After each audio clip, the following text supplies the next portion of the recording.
Hello again, everyone. Welcome back to Wednesday Lego Building. Merry Christmas! How's everyone doing today? We've got some various Lego builds to do. We've got the Winter Holiday Train. We've got the Christmas table decoration. And we've got the Poinsettia. So that is what we're going to be building. But first, we've got a little poly bag, a snowman. Do something that I will not be able to do this Christmas at all. It's midnight over in the UK. Yes, that is true. That is true. I mean, it's not my fault you guys are on the wrong time. You should get on Eastern time. The best time zone. Alright, let's see. We can get our instruction sheet all unfolded. You got Lego for Christmas? Nice. Nice. I hope everyone got lots of fun things and spent lovely times with the family, if that is something that you like to do. And if not, then I hope you did whatever it is that you find fun. Eastern time is based on UK time. I stuck with that forever. I mean, it's not like I'm talking about the actual time zone though. Like, it could be 7 p.m. over there right now.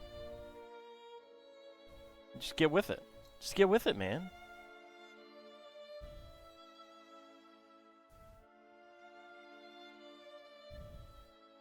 Got yourself magic cards on Monday, so you got what you wanted for Christmas? Nice. I should have some more Lego coming in tomorrow. Let's see, a little bit of greenery. And a little bit of dark brown.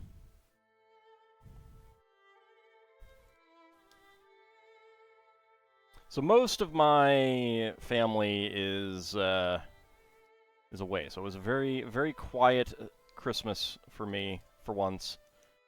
Didn't have literally everyone visiting. That ended up being Thanksgiving. And even then, not as many people were there. It gets a little large these days. A little bit large. Oh, I didn't end up getting much for Christmas. Most of my family, in most of my family, it's the little kids who get a lot of gifts. Most others do not get too much. I did get my sister some Amtrak gift cards because she lives far away and likes to train to visit people.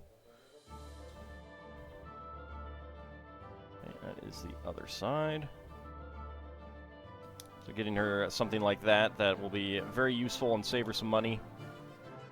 Wish you could travel by train? Yeah, a little difficult for you. I understand. Thanksgiving is a funny thing. A lot of people are very thankful when it is over. That's true. But it also is nice to be thankful that, you know, not under red coat control anymore.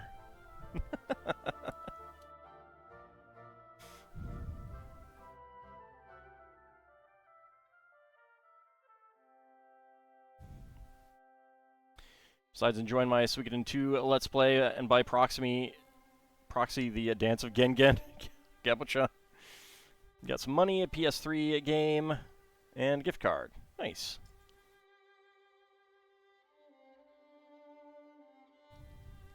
Okay. So we got the upper parts of the... I have not seen them do an instruction sheet like this large before, I don't think. It is a little ridiculous. Can be thankful for the thing itself and for it being over. Yes, that is very true. I am not a terribly social person, so when I do not have to deal with a whole lot of people anymore, I am definitely thankful. Like, I love my family and all, but at the same time, kinda good when I can just go off and do my own thing again.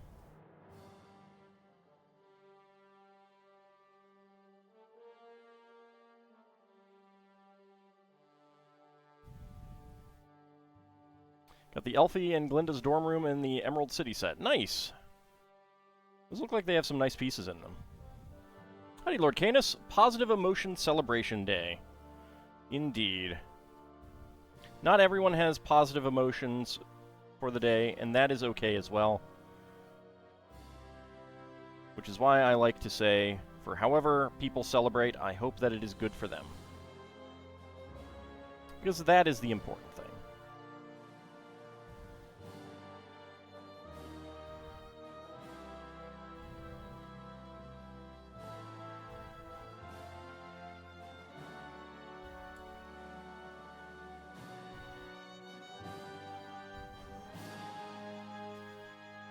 There we go, and then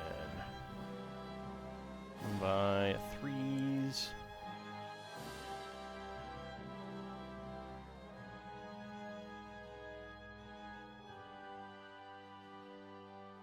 Get his red cap on. Oh. I did miss this one back here. Did not see that it was a ×3 thing. There we go.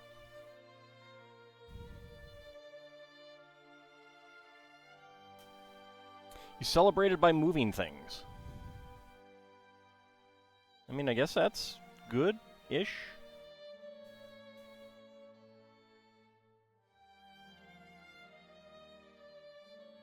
I mean, if you got things done that you wanted to get done, that is important.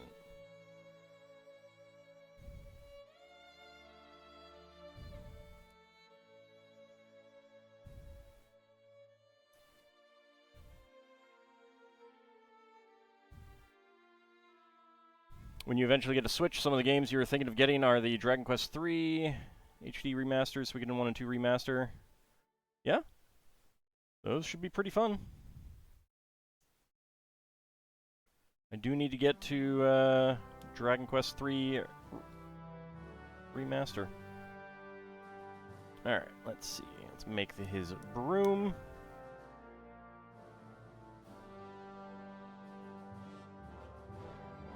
As a neat little Lego snowman? Yeah. Oops. Ah, you know what? I should have dug out the Mrs. Claus that I have that I still have in the bag, built in the bag. I could have tried to do that for this one. A little bit more difficult with this.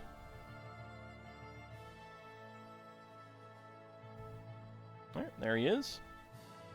Okay, spare parts. We've got a dark brown 1x1 cylinder plate, a green, well, bright green 1x1 plate flower, pink 1x1 cylinder tile, black 1x1 cylinder tile with white dot eye, and a beige 1x1 tile slope.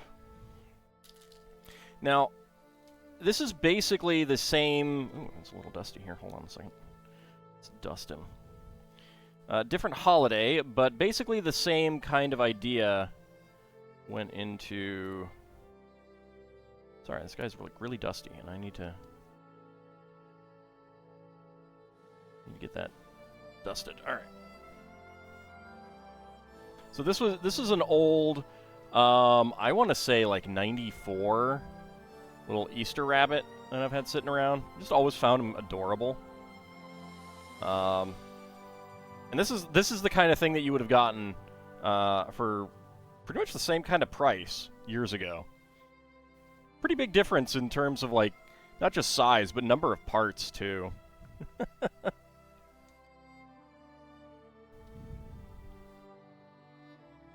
Would I do Suikoden 1 and 2 remaster for the Switch? I'm going to get it for the computer. Just the computer is so much easier for me to record things on. I always record things on the computer if I can.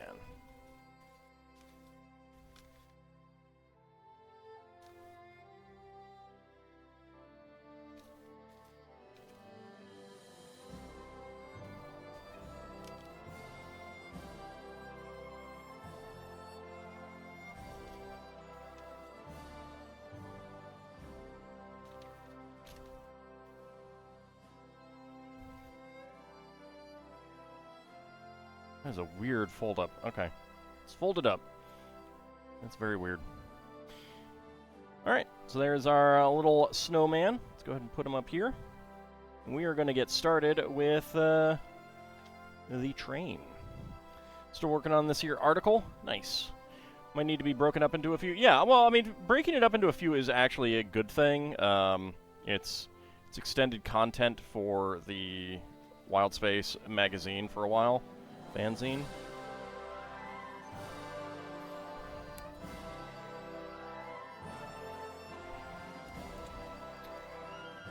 I mean, I would say 3-4 pages is a pretty solid, like, article size. More than that, and people might not want to, like, really dive into the meat of it.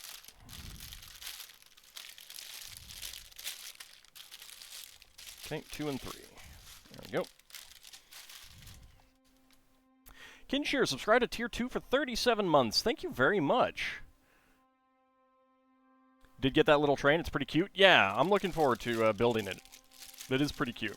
Dark Trade, you have a question for me? Go ahead.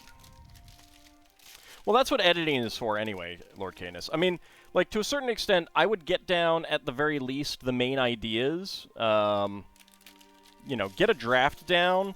You can always chop it up later or condense it. Take out words or sections that aren't necessary. Certainly work with the other people in the group who do editing. And I mean, if it's longer, it's longer. That's fine too. I mean, and if it's shorter, it's shorter, and that's fine too. I mean, it's all fine. It just depends on what you want to aim for and how much of the issue it's going to take up. I don't know if they're hitting page goals. I haven't asked them about that. Howdy, Low Bunny. How's it going? Did Lego ever come out with a Polar Express set? No. I believe there have been Polar Express Ideas sets before, though.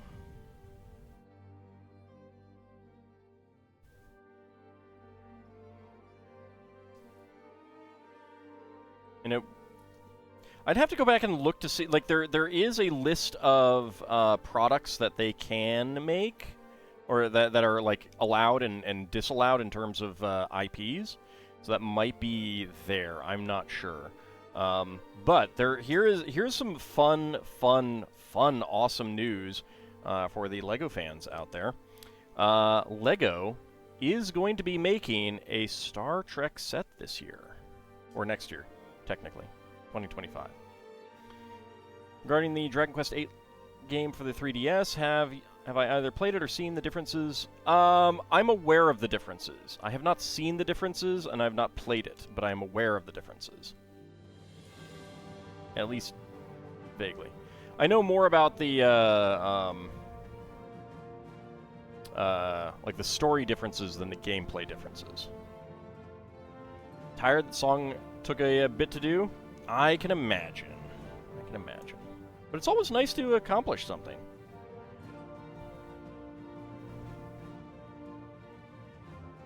Yeah, no idea yet what it's gonna be.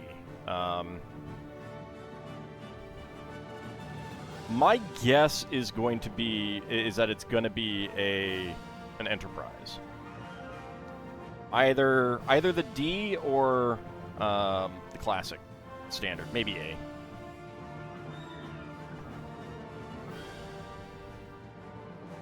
I will be when we're done.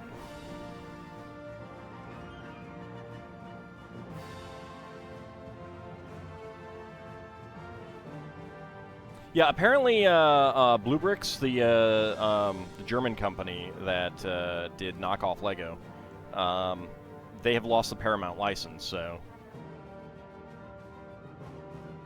I'd take either. And I know what you're getting at there.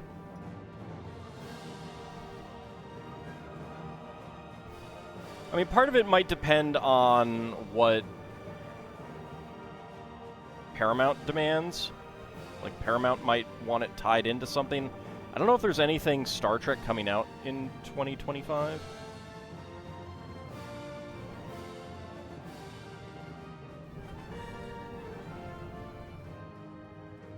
I mean, I think they could do almost anything that was common in the original series, the major movies, Next Generation, and Deep Space Nine, and fans would go gaga over it. Lunatastic, how's it going? Merry Christmas. Let me get you a shout out there.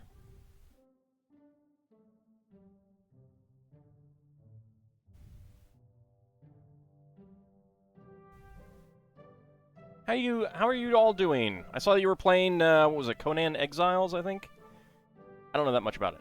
About to go out for dinner? No problem, no problem. I hope that you enjoy your dinner. Thank you very much for sharing your community with me. That's fine, Lil Bunny.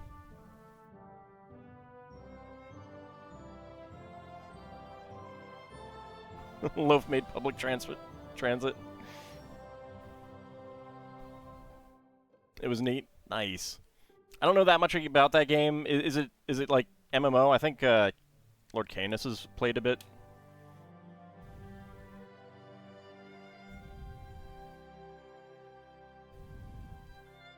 Might be thinking of a different game though.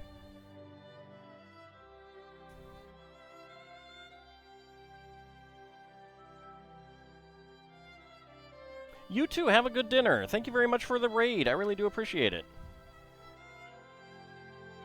We are building some various Christmassy Legos. This was a gift with purchase. Just like a month or so ago. Little Christmas train. Do you need to get the Lego for that fan design King Crab from BattleTech? Does require a lot of them. Well, if you've got any pieces already, that would cut down on the price, that's for sure. You could always look for, like, if there's some common pieces, you could always look for it showing up on Pick-a-Brick or, like, Pick-a-Brick walls, I should say, if you have any near you, or get some bulk Lego from Craigslist or something. Poinsettia is going to be last, yes.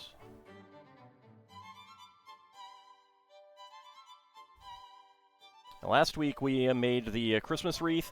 My neighbor then saw it and went out and got two, one for herself, one for her son. So, you know, it feels good to make some Lego sales. It really does.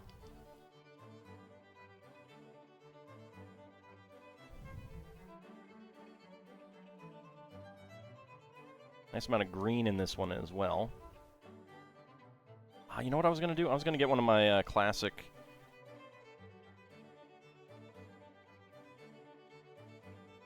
palm tree leaves, and I forgot to do that.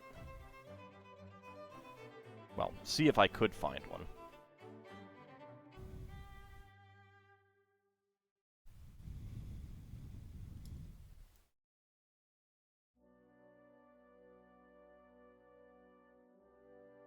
So, interesting side note before I put these on. So, these two tiles, which actually look a little bit different from other ones that I have, the mold mark is on that side, on that one, and up there. I don't know if they just, like, kind of fall into the machine to get printed on, so it doesn't really matter which side those are on, or if that's an element of, like, where they fall on the sprue.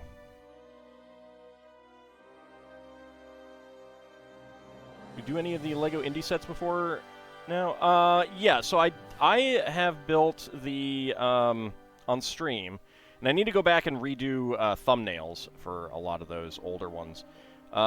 We did the Raiders of the Lost Ark Egyptian temple thing with the Ark itself. And the plane chase from Last Crusade. Is there another one? I don't think so. Howdy, Farron. How's it going?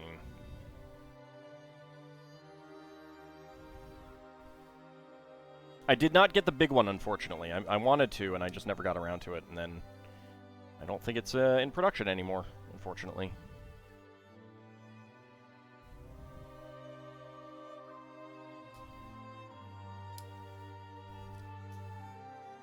Nope, Botanical Garden is not done, but we will finish it on Friday.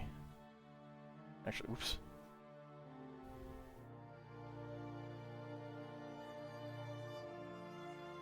Can check if there's others for me? What do you mean, Dark Jade? Others where?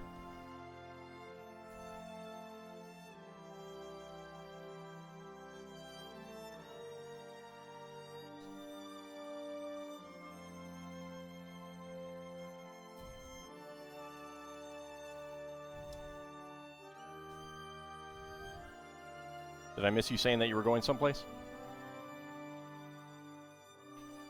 Turns with hot cocoa. What the other indie sets might be? Well, so there was the big one that was the temple from the very beginning of the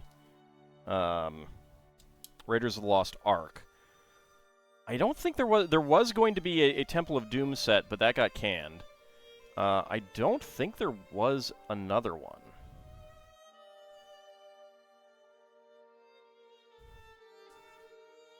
Maybe there was, but if there was, I don't think I built it. I think those are the only two that I got.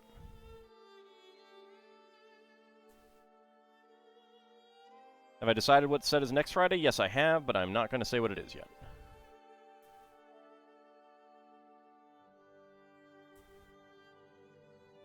Well, that's an old one.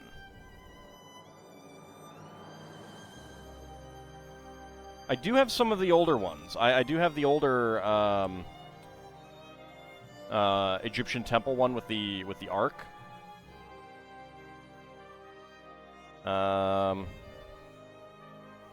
probably have one or two others, but I don't remember what they are. But that is an older one.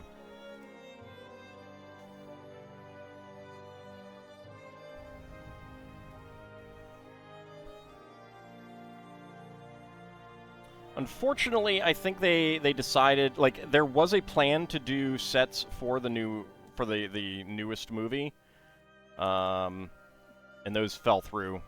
They decided not to. Considering that the new movie didn't do super well, I'm not that surprised. I don't know exactly if it was based on, like, looking at the movie early or what, like why they decided not to. They've never said why.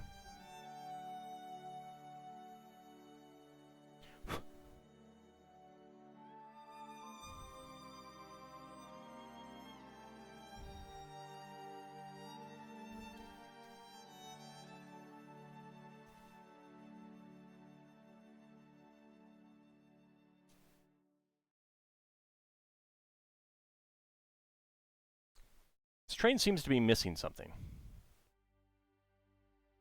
Retiring soon? I think they've already retired, Dark Jade. Let me actually take a look. If they're not, if the temple is not retired, then I should probably go get that.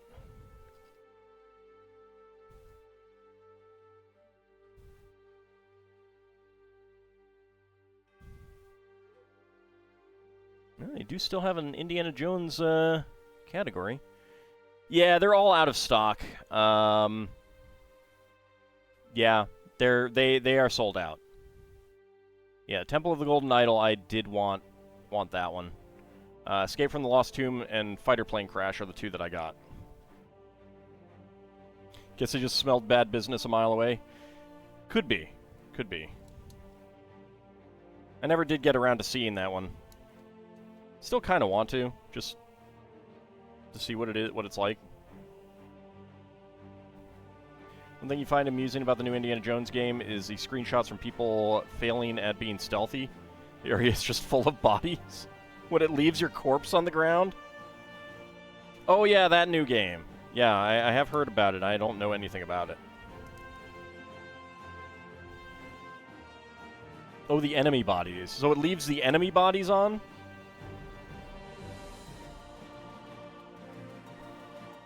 Or is it just that there are so many bodies, it's like Payday?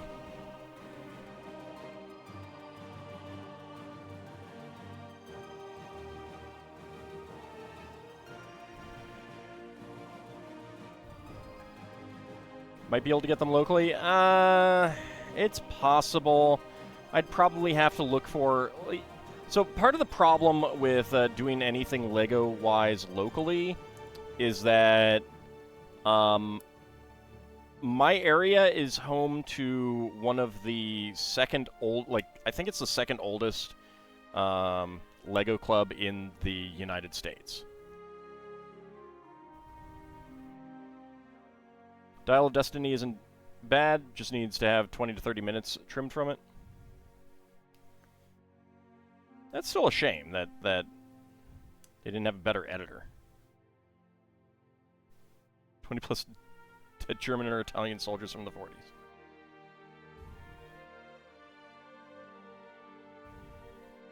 Well, so because Amazon allows you to, allows people to sell things, like a lot of those are aftermarket rather than primary market.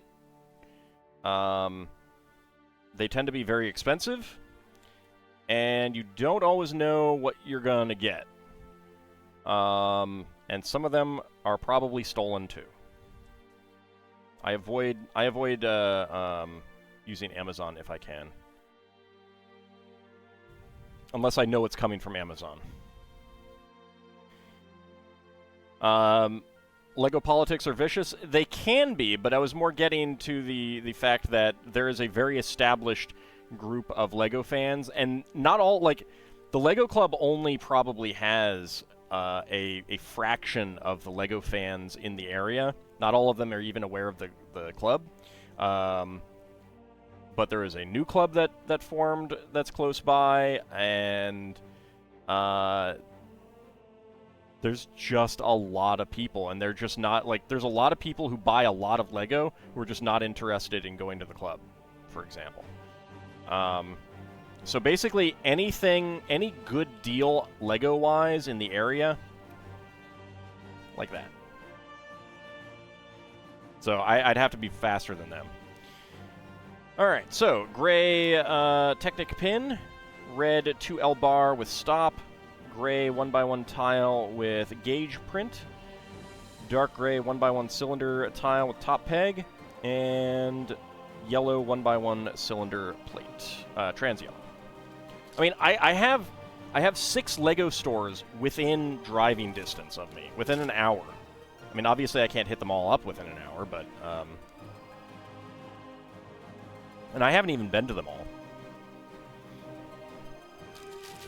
But 6 Lego stores within the area, and that's official Lego stores. There's a new Bricks and Minifigs store that opened. That is like a aftermarket Lego store. So, like, the Lego market in this area is cutthroat. Bribe with stores to call you when the shipment arrives? I mean, I could actually just call them, like, there is something to be said for that with the pick-a-brick walls, but Lego has actually been very, very slow about updating the pick-a-brick walls lately. It's really crummy. Brings everyone a cup of hot choco that is 95% Lucky Charm marshmallows and 5% hot chocolate. I think I'd rather it be all hot chocolate, actually.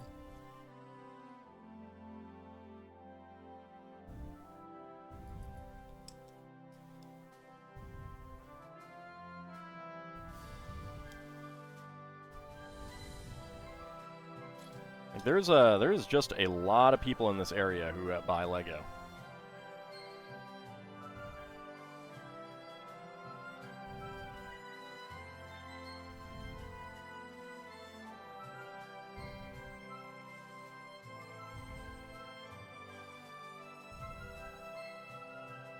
I mean, it's great for, like, actually talking with other Lego fans, but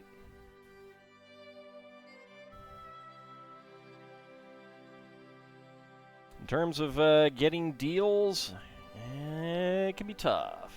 Can be tough. There is something to be said for missing out on deals saving money, though. Like, you know, if I miss out on a deal, if I miss out on a set, it's like, eh.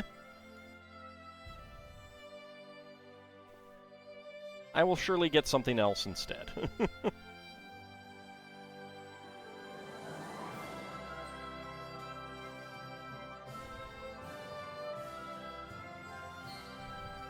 There's only like one Lego store near you. Yeah, I am spoiled. I am spoiled here. I really, really am. It's pretty nice.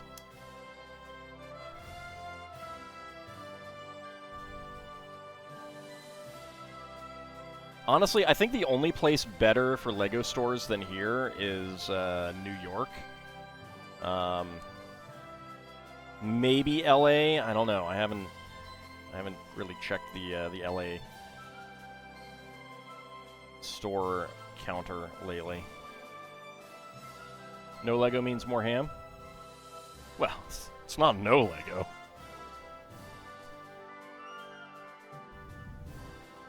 Buys 50 sets on sale, but look how much I saved. Been there, been there. I mean, I did get. Let's see. Let me pull something up. Hold on. This was many years ago when the Potomac Mills Lego store was the Lego outlet store.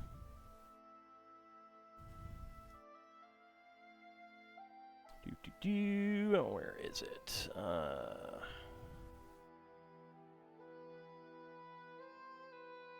Yeah, there it is. Okay. So that set that I just linked to, Wolfpack Renegades, I got a case of them.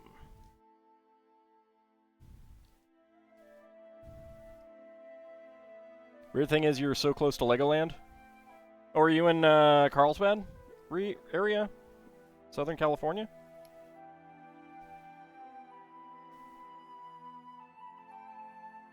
Thought you were somewhere. Tampa. Oh, right. Yeah, there is that down there. I forgot about that. You enjoyed some delicious Christmas ham, which your mom cooked up? Nice. Ham.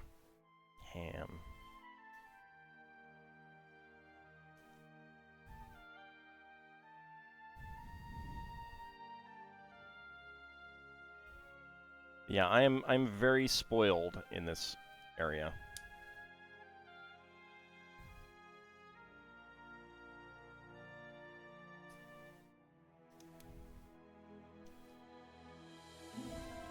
Nearest Lego store to you is over 100 miles away. Yeah, everyone deserves to have a nearby Lego store. They really do.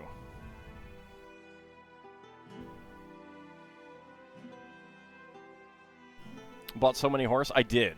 I have a lot of horse. See, that's why he knows that I am so amazing, so awesome. Because I gave him so many good homes. However, to get to Legoland, you need to take I-4. Is that a not fun route to take?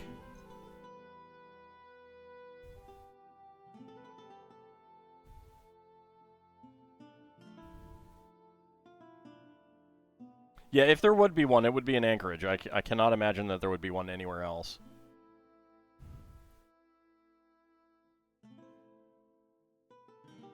Over an hour away, traffic willing. Yeah, New York City is solid, but for obvious reasons, the rest of New York isn't so much.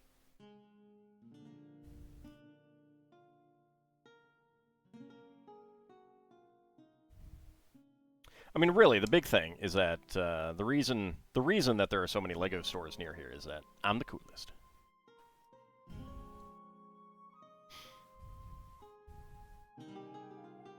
It's true.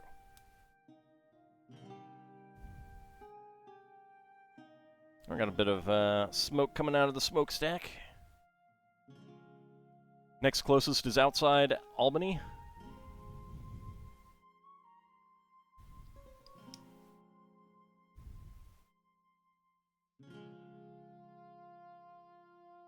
I haven't even been down to Potomac Mills in forever. I mean, that's an hour away with good traffic, so.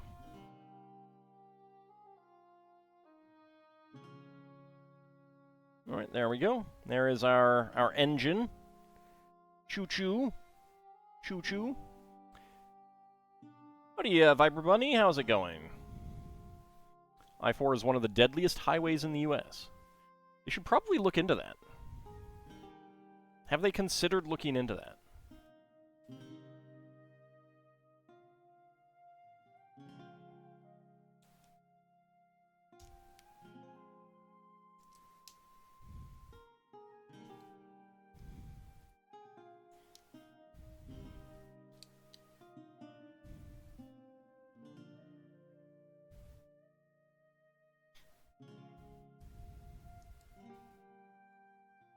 I should swing down to the Bricks and Minifigs. That's the new third-party store. See what they have interesting. But I'm not that interested in used Lego. So that's part of it.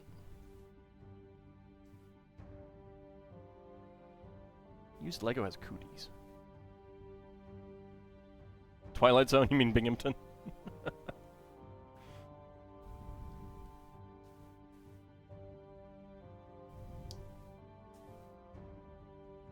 but that would mean Rod Serling would be in the area.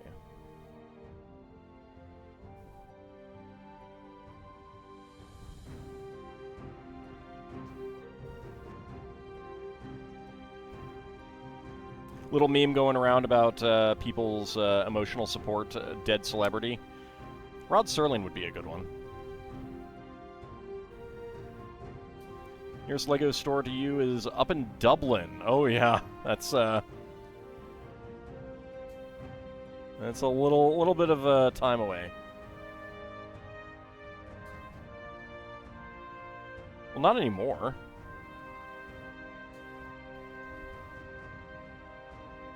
Teeth.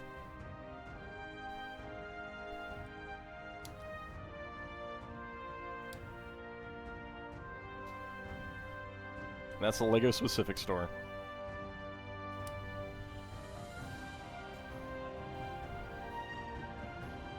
There are apparently a lot of Lego stores in China. I don't think they're really listed on Lego's website, so they might be authorized third-party retailers. I'm not really sure how that works. Because there's a lot of authorized third-party retailers in Asia, I think. Well, thank you, Abcody. Merry Christmas to you as well. I hope that you've been having a wonderful Christmas.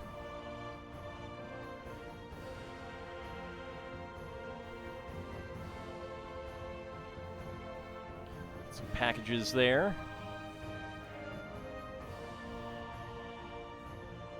Kind of surprised that they're using these quarter-cylinder tiles and not flowers.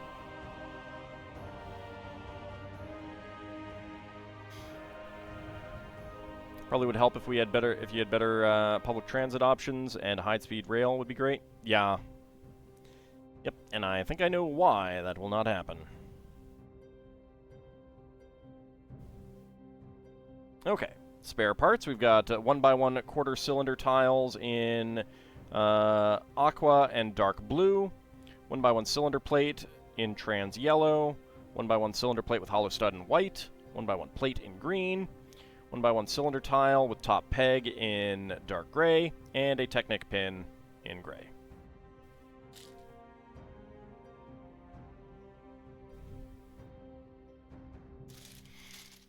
Alright, so that is going to be the end of that book. Alright, next up.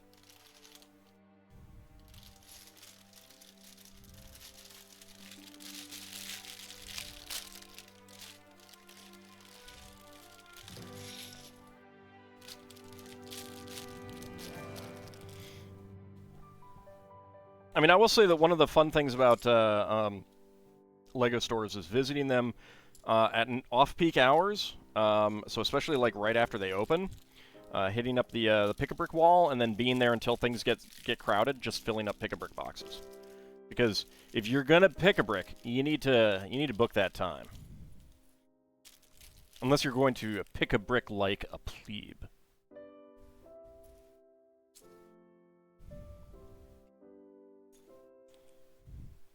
And you wouldn't do that, right?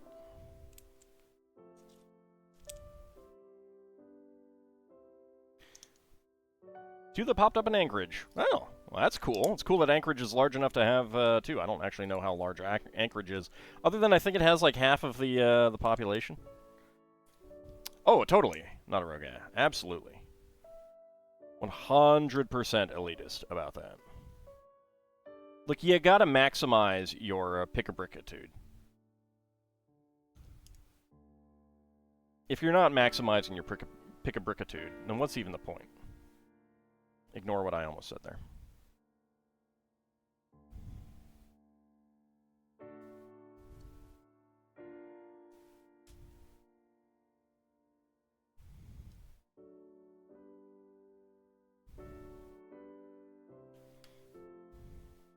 Right, brown ingot here. One is a classic toy store, and the other seems to be geared... Oh, so they're not actually LEGO brand stores.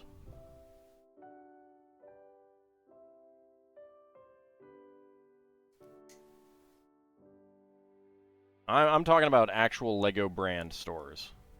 They're the ones with the pick-a-brick walls.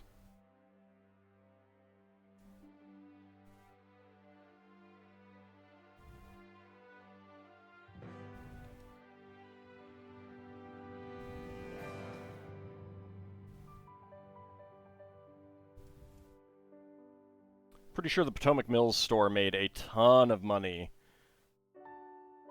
when the first year that Brickfest happened.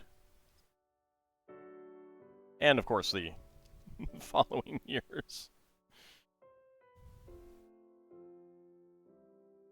You might.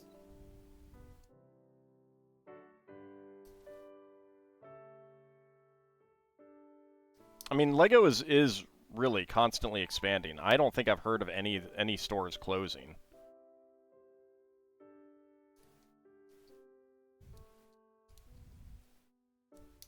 But yeah, I mean, I'm sure that Anchorage would be the place that they would go. Maybe there could be one in Juneau at some point, but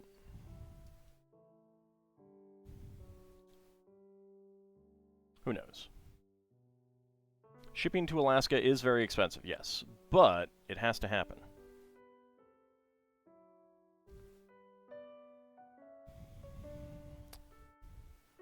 The only thing LEGO wants from Alaska is the Christmas stuff they can do. Also going to see the Sonic 3 movie, which is just crazy to think it got 3 movies after the first trailer. So, like, I saw a really interesting thing about that where I think it was the director of the first one said that if not for that mess up, they probably wouldn't have done as well as they had. Or maybe it was Jim Carrey who said that. And essentially because, like, they made it clear that they wanted to cater to the fans and listen to the fans and stuff like that, and they took the fans' desires into account.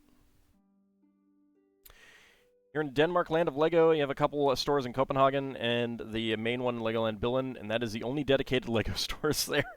I'm not surprised. Do have LEGO in all the toy stores and department stores, yeah.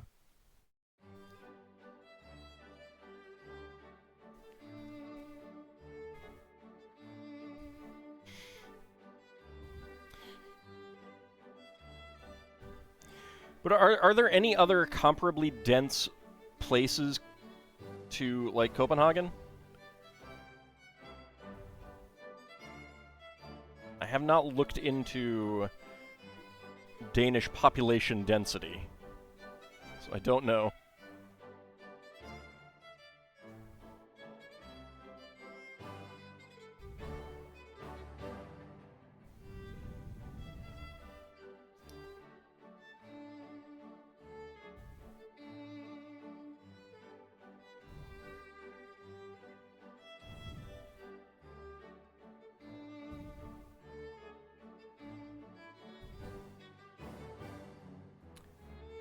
Next down from Copenhagen is Odense with around 2K people, so not really. Yeah, that's what I thought. That's kind of Alaska's issue, too. Although Alaska has a lot more area for an even smaller population. There is an official LEGO store in your town, funnily enough. Which town is that, Cloud Warthog? You're in Germany, aren't you?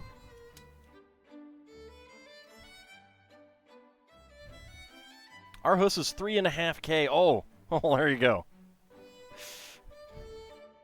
Alright, 1x1 cylinder plates in brown and green with hollow studs. 1x1 quarter cylinder tiles in aqua and dark blue. Gold 1x1 cylinder plate with bar.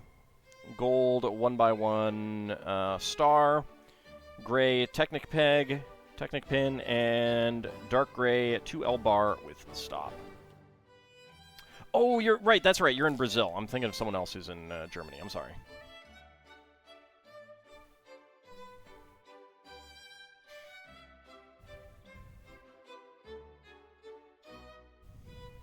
The smallest population density, yep. All right. So here is our Christmas train. I mean, I really do like that LEGO is building so many stores. I think it's really nice, and it like when I'm in there and kids come in and you just like see their faces when they're obviously coming in for the first time. It's pretty cute. Denmark is just under 6 million people. Yeah. Don't have too much land either. Yeah, that's true. What's the population of Copenhagen?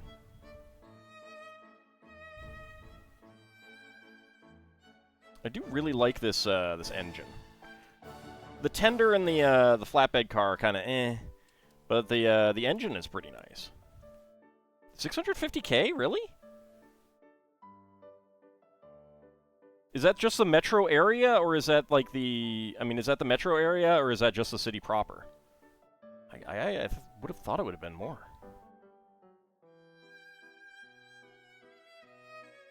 I mean, I haven't been to Denmark since '92, so.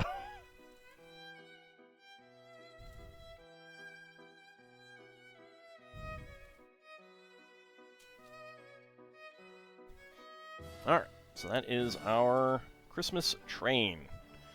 That's a cute one. That is a cute one. And nice for a, just a gift with purchase as well. A lot of good pieces. Alright, next up we've got the Christmas table ornament.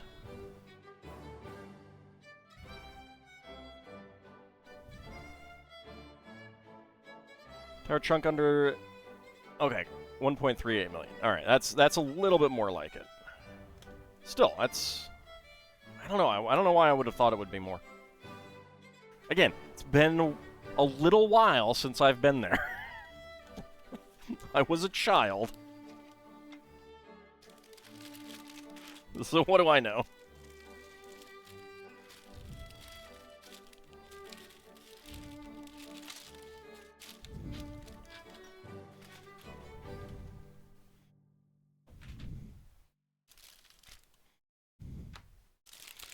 Alright, there's bag number 7.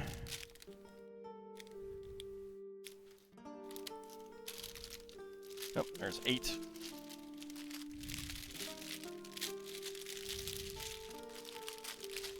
I mean, I guess to be fair, the Washington D.C. proper also only has like 650,000. The metro area is a lot bigger, but there's 6.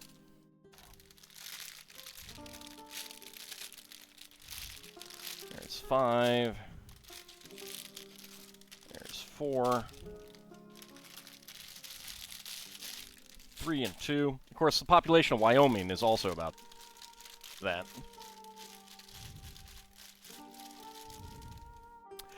Yeah, Canada is, I think, the second largest country, though. Like, it's, handily beat them by population density, yeah. Like, the fun thing is, if you look at Canada, like, let's say that this is Canada, basically, like, 90% of their population is just right around there. Like, and in fact, it's like here and here. Like, this is their population.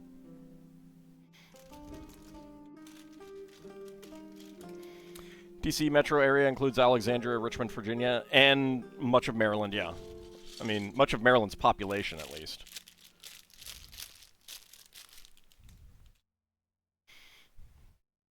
Like, it's funny to look at the county that I live in making up, like, 1/3 of the vote counts every year, and then looking at Garrett County, which is the panhandle of Maryland.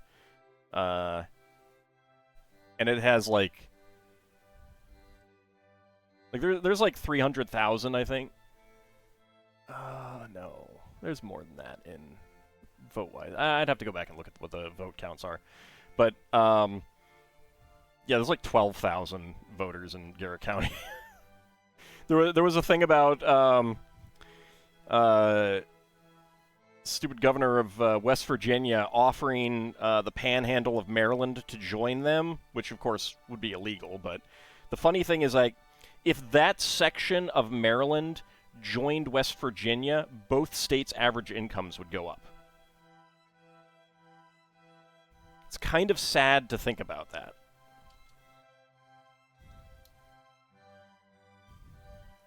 As if you believe there really is a Wyoming, you don't think it really exists.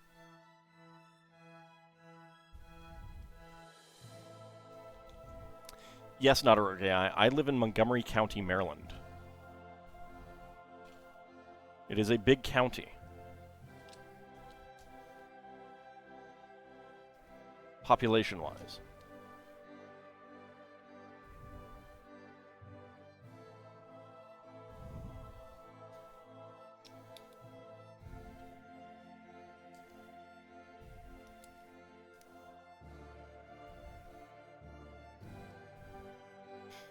Howdy, Sealan. How's it going?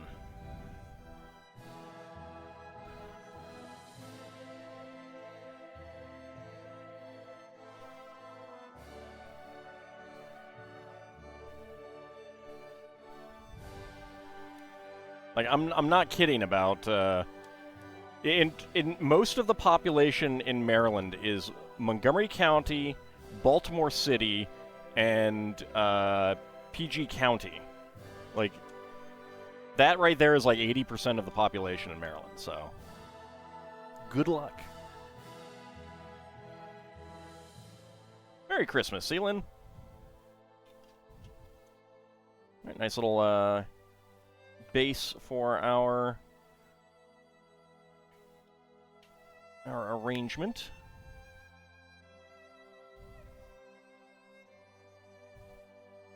Lightly populated areas like it that way. Yeah, while resenting the more populous areas, most of the people in those areas also prefer it that way. And it's like,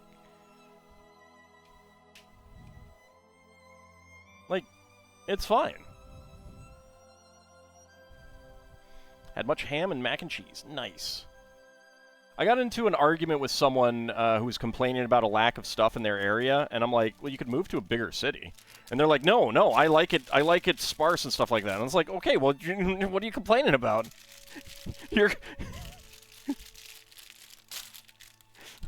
I want the perks without the negatives. Okay. Tough shit. Have I ever played the Seven Wonders board game? No, I have not. I don't think I've even heard of it.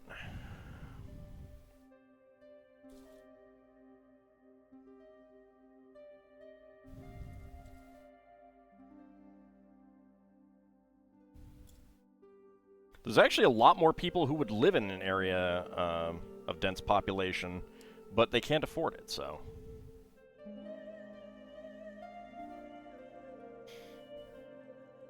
You live in the middle of nowhere and you don't drive and you don't care? Exactly, see? Like,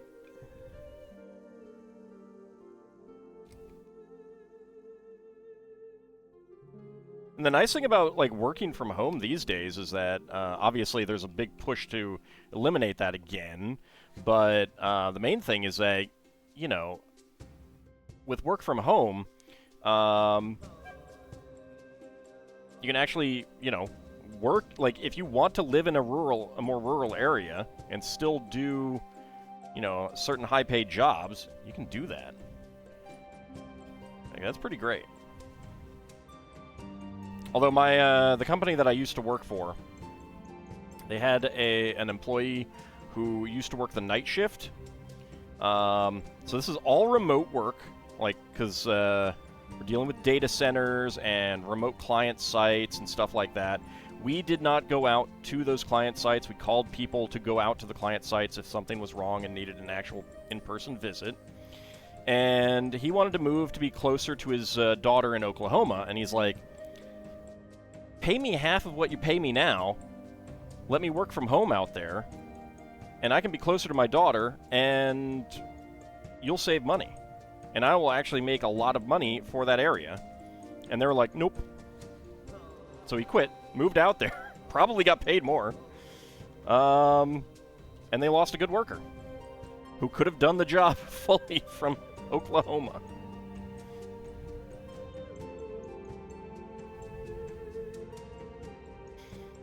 You're trapped by a furry family again? There's no helping. There's no helping.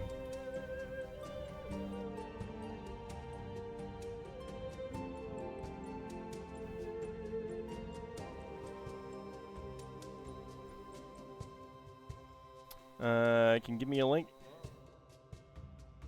Yeah, go ahead and give me a link, Dark Jade, and I'll take a look at it. Great thing about Denmark, getting from the rural area is pretty quick. You can live a 20 to 30 minute bus ride from most city centers, and your house is in the middle of all the fields. Yeah, well, that's because Europe has sensible mass transit policy. America doesn't.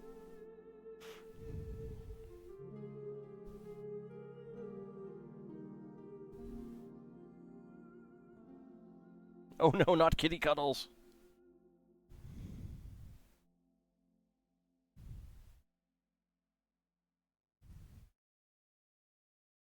Like, that's one of the things that gets me about much of the policy. Like, if there was better mass transit, like, there are so many people who hate dealing with traffic, but the idea of mass transit,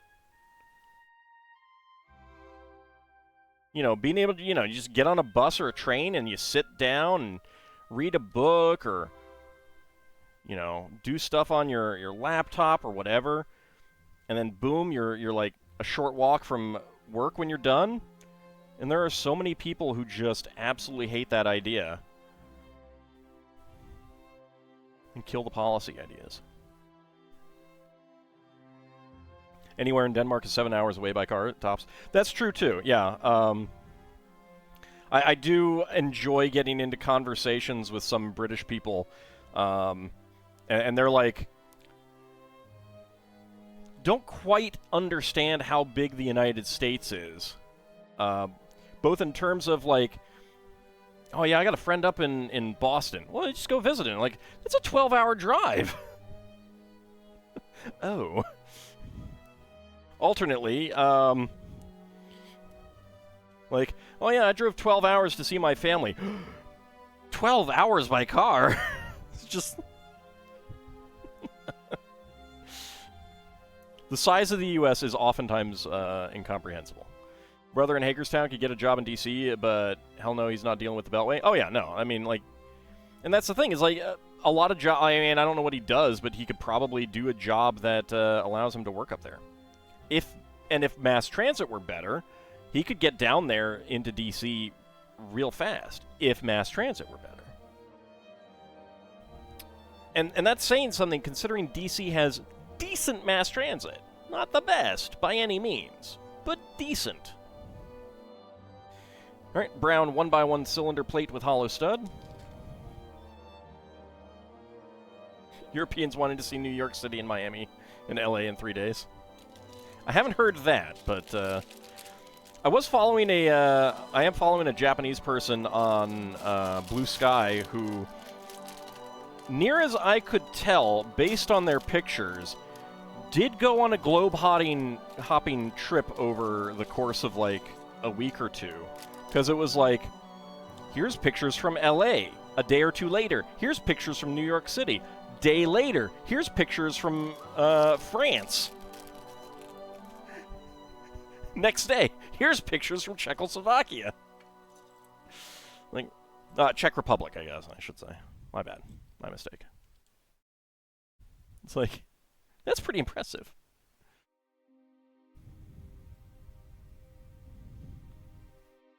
Well, but Bahamut, like, they're... It wouldn't be. Like, there are still things that could be done. I mean, it is a lot of space and stuff like that, but, like, it would certainly free up money and resources if we had mass transit policies for everywhere to get better transit up in Alaska. Now, I by no means know what that would look like.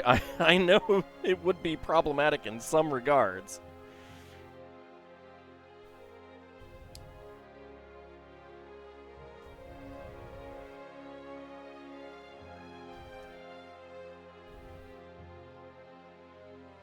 To be fair, Nolden, Alaska's main nodes are like...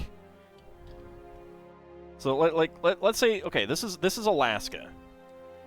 You know, this is Alaska. Here's the Aleutian Islands. So this is Alaska. The main nodes are here. Like, Juneau is down here. Anchorage is, like, up here. And then you have all of this rest of the land that much of it is like... especially in winter, incredibly difficult to get to.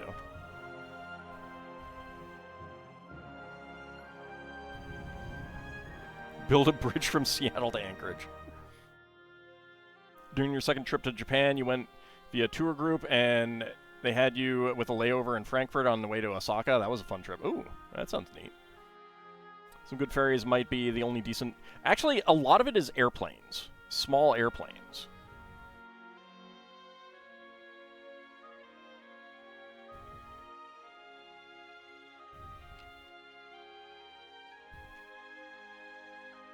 But yeah, like a train system, in certain parts at least, would probably be a good thing.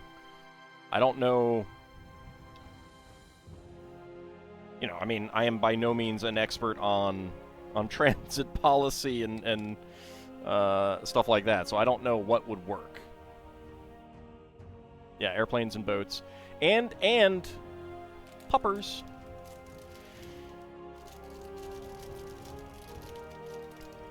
Well, but so, Nolden, most of them didn't, like, they didn't make that decision per se.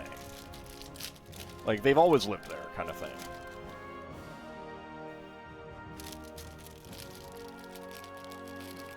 At least a lot of them. Because you're talking a lot about Alaskan natives, for example. And then, of course, people whose families went there for the gold rush and just stayed.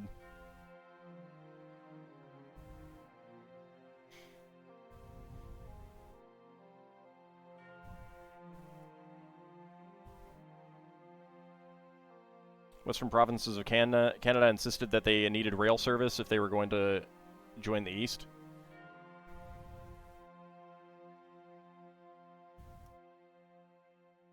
But yeah, I mean, rail service is pretty environmentally solid, so all things considered. Always lived in Alaska. Your mom did make the choice to move to Alaska because she fell in love with Alaska's nature and mountains.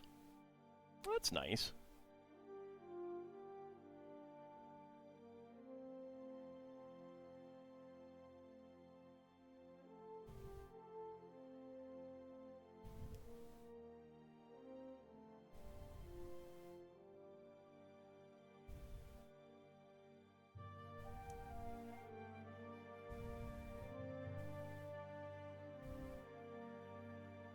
Yeah, one of these days I do need to get to Alaska. I have not been there. I will probably not get much further than Anchorage, but if I do ever go. But I would love to see it.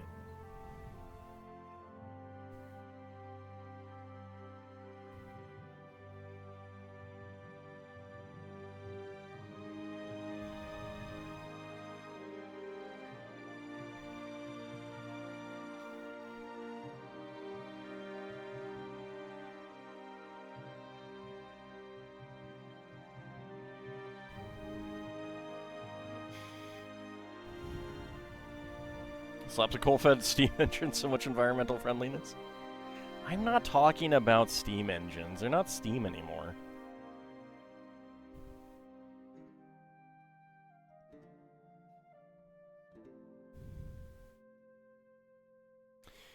Your trip last summer expanded your states visited by 3. Awesome. What states? I actually only need 5 states to have all of the states. Which, of course, just means that the U.S. needs to add more states so that my percentage goes down. I've not been to Alaska. I have not been to Hawaii. I have not been to Oregon, Washington, or Idaho. Those are the ones that I have not been to.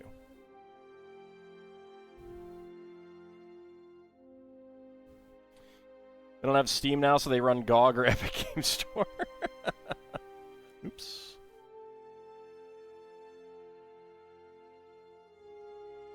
My sister is actually up in Maine now. I went through Maine many years ago on a trip with my sister and my father. Visited Acadia, and then we made our way up to Canada. I don't think we got up to, like, PEI. But we did end up in Montreal. I don't remember everywhere else that we went in Canada.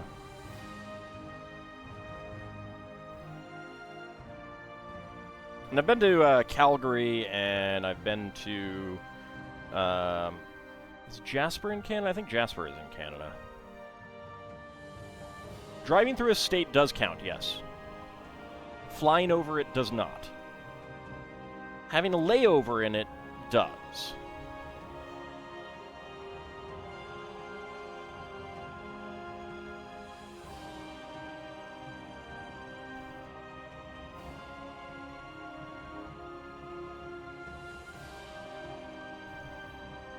Last time you were in Quebec was going on 40 years ago.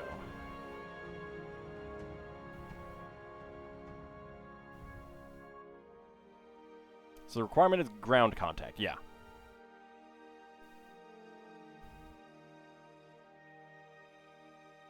And I would say that's required for visiting a country as well. So I have visited... Actually, not sure if I visited Mexico.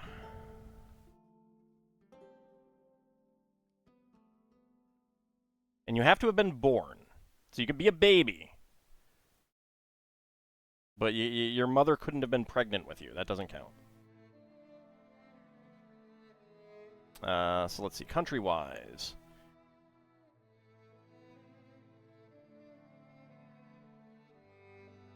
So, U.S., of course, Canada, UK, France, Germany, Denmark, Norway, Egypt, Jordan. So, 10 countries for me. You know one place in Oregon you'd probably love to see? Powell's City of Books. It's a bookstore that takes up an entire block. Ooh.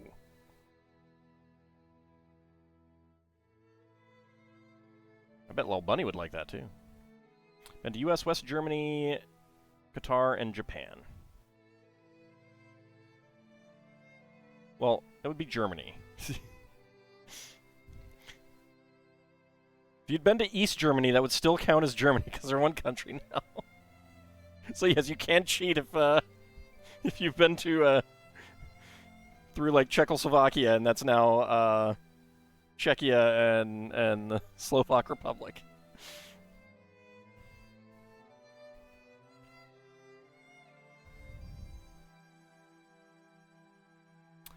Catalonia needs to secede so your country's score goes up.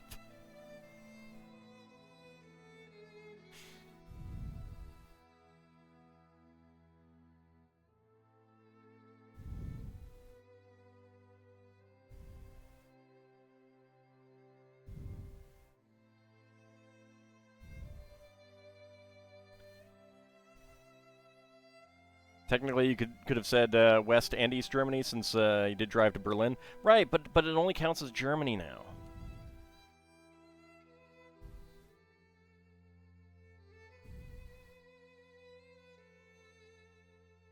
Denmark, Sweden, Norway, Germany, Czech.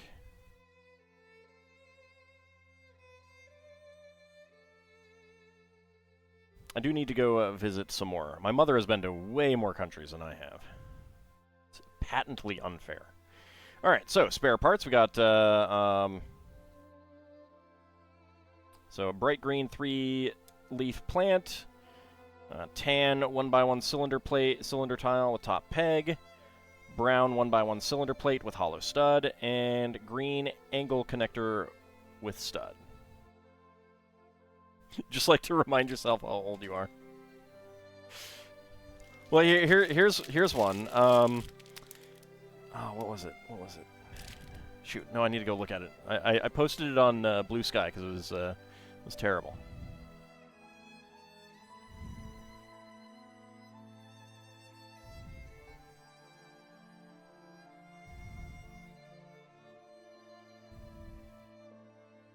What was it?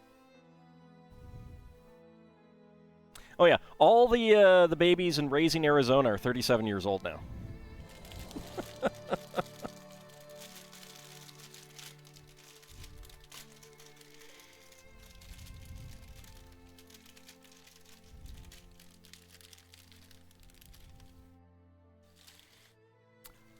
That's fair, Nolden. I love seeing things that I can't see here where I am. That's what it is for me. Alright, so we've got lots of spiky plants. I'm going to go ahead and stick these aside for the moment. I am always surprised when these do not get messed up in packing and transit.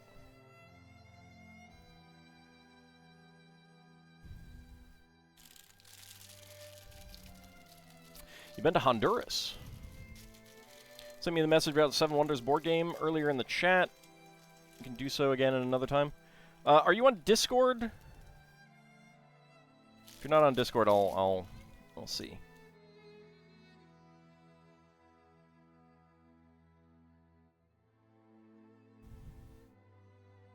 Let me see. Ah, there it is. All right.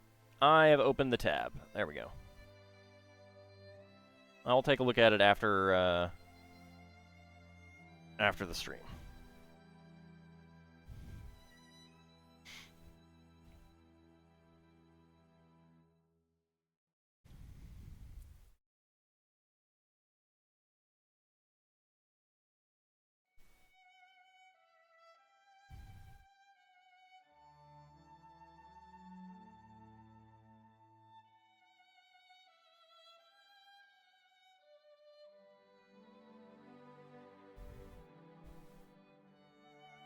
But my time in Germany was basically just like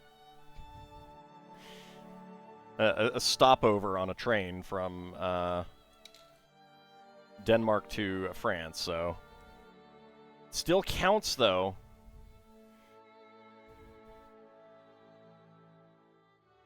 And I specifically do remember my mother like getting off the train to try and get us some snacks for the rest of the train ride. Got me a bottle of milk that she hoped was 2% or something. Turns out it was buttermilk, which you shouldn't really try to drink buttermilk if you're not used to it, at least.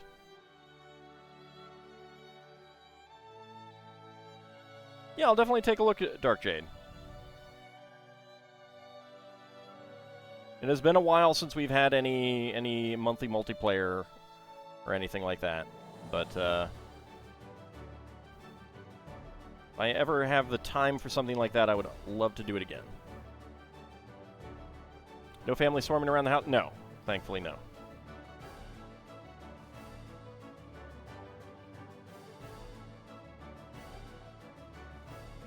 Much of the family now has family of their own, so that's part of it. And we made we had the big family thing on Thanksgiving.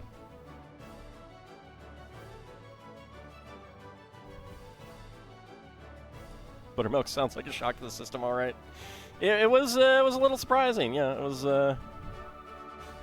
I don't really remember what it tasted like, other than it just was not what I was expecting. Not really good.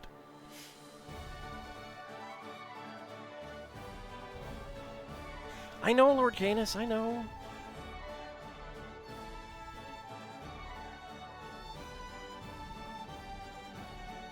Part of it is just being busy with stuff. Part of it is like... A big part of it is that when you're dealing with just, you know, like depression and crap like that, it is genuinely hard to get things done in the same time frame. Like, if I could get things done as quickly as I used to when I was feeling a lot better, it would be easier to have spare time, but yeah. Hopefully we can get something going on New Year's Eve. Yeah, I believe that's a Tuesday. Well, yeah, it's a Tuesday, duh. So I don't think I have anything going on.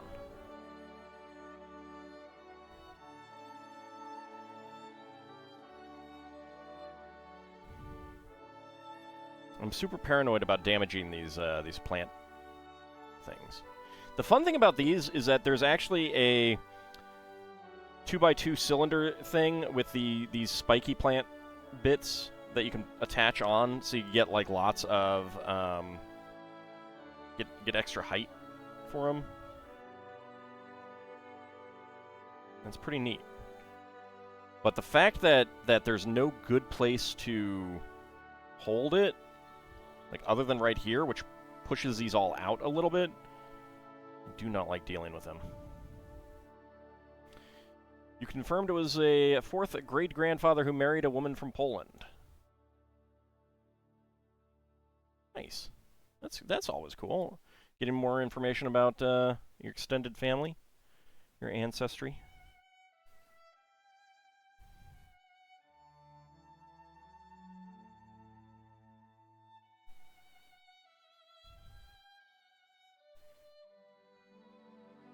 Yeah, unfortunately, no one in the family right now is as interested in genealogy as my father was, so I don't think anyone's gonna pick up his torch on cataloging our history. I don't know how much is left, really, either, but getting back in touch, getting some of the German branch of the family that, you know, has been separated from us for almost 300 years. Interested in contact would be cool, but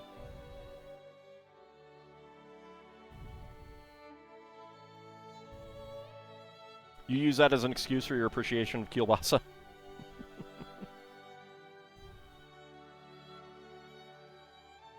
Usually use a stick made with 3 to 4 of those cannonballs when you work with those bushes. Yeah, there's just... I don't have anything, because it needs to, like... The, you know, 1x1 cylinder bricks would be great, but, the 4L bar sticks up through it, so... I'd be worried about them getting stuck in that.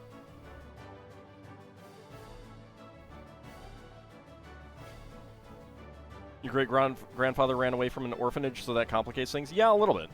A little bit.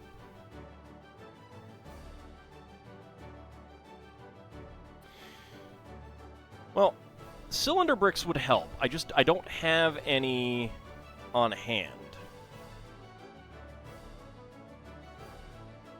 So that's why I'm putting my finger in like this. It is spreading these out a little bit, but they're springy enough that they usually come back. Tweezer idea? I don't have a proper tweezer.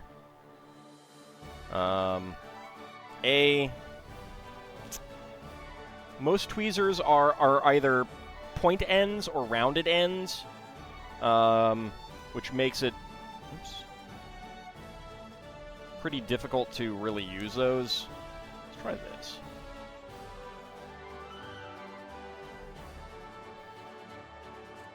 Like, they would definitely score the Lego. There we go. 3 pairs you have are flat, so that's news to you. That's right. I mean, it depends on the types of tweezers. There are different types of tweezers. I have tweezers designed for use with model kits. And for those, you want real tiny tips. I don't have any tweezers designed to, like, pull out your, you know, like, slivers. Which I think those tend to be flat tips, like you'd get in a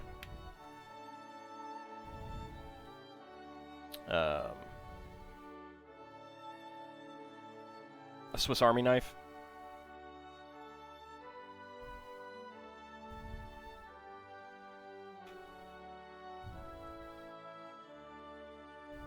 Score the Lego. How much is a 2x4 worth? Usually it's worth 82 points. But more points is bad, so. Ouch.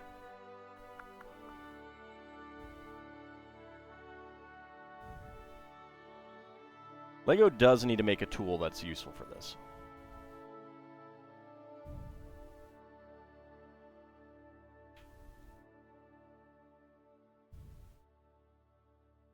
Bathroom tweezers. Yeah, those probably tend to be more flat tip.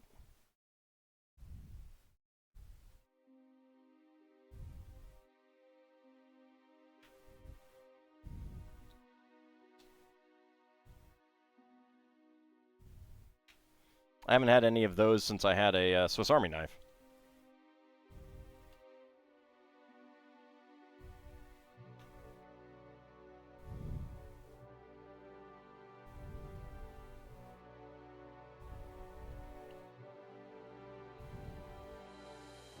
These are neat plants, but God, they are terrible pieces. Can't believe they still make them, actually. With as much as Lego has been wanting to get away from... I think it's easier for me to do it this way. Get away from fragile pieces. These are surprisingly fragile. Maybe not. I don't know. Maybe they're not actually that fragile. Okay. Hopefully there aren't any more. Oh god, there are more. Shoot. At least the Poinsettia doesn't have any.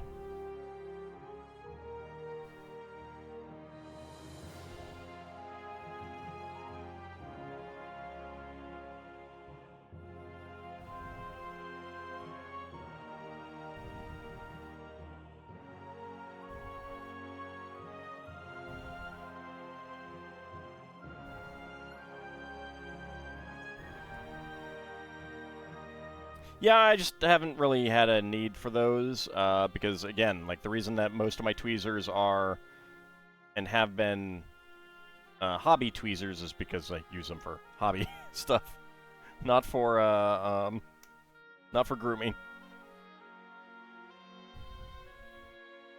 I haven't gotten a sliver in a very long time, and I plan to keep it that way. Slivers can go to hell.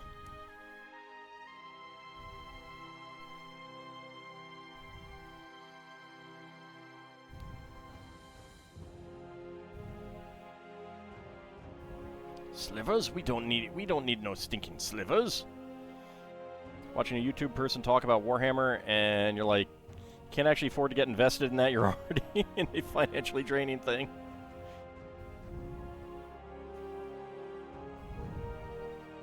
Yeah, I'm pretty glad that I never got into it. I think I got like one pack of 5 Dwarven Spearmen. Probably a Warhammer Fantasy role-playing thing, as opposed to 40k. I don't know. I don't know these things. And I put them together, and I was like, maybe I should paint these? Nah. And I never did. Slivers with banding? I don't think banding existed when slivers came out, because I have no idea what a sliver is in the Magic the Gathering context. It's making a Warhammer army using pieces from multiple armies. See, now, if you could make your, like, if I could just make them out of Lego, that'd be something that I could do. I got enough Lego. You know Kokoski is in Warhammer? Yeah, he is. An old acquaintance of mine, who does not live anywhere near here, and I have not spoken with him in a very long time, but his mother and my mother are friends, so I get updates. He is big into Warhammer these days, too.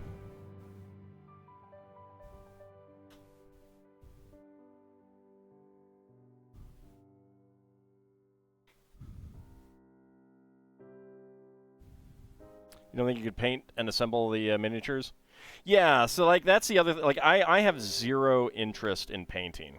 It's one of the reasons why I like master-grade model kits from Bandai, because you do not need to paint them for them to look decent enough on display. Obviously, anyone into painting them is going to look at your unpainted model kits and be like, you need to paint those. And I'm going to be like, no, I don't. But everyone else, like my nephews are like, oh, where do you get these? I get them from Japan. Oh.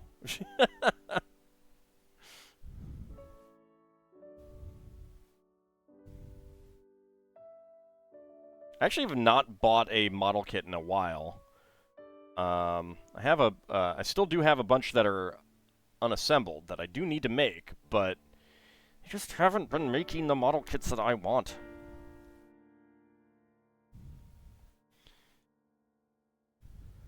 Slivers share all the keywords any sliver in play has naturally or by chance. I have no idea what that means. Not a rogue AI. I have not played Magic the Gathering since 1997. That's pretty cool. That's pretty cool. Nolden, that's pretty cool. But, I mean, like, would people let you use them in a game? I don't know. Luckily, I don't care. It's not for me.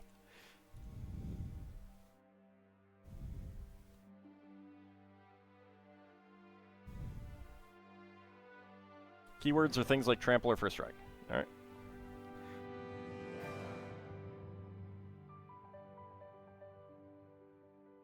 Alright, there we go. I get that in there. This build is not for the faint of heart. I think I would have rather put these on before putting the leaf on. I think that would actually be better.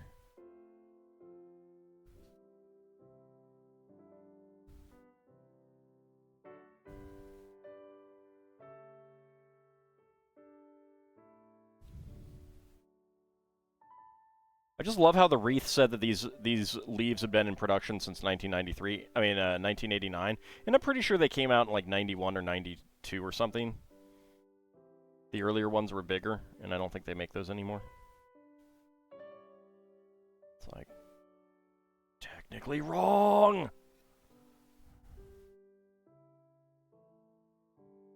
There we go. All right. Spare parts, 1x1 plate flower in red, and a green angle connector with stud. Filing, clipping, gluing, dipping, and modeling clay just for one piece. Yeah, see, I'm good. Just I'm good. Just putting my models up on display and that's that. You have a sliver with haste on it, and you play a sliver with first strike, then your sliver gets first strike, and yours gets haste. Okay.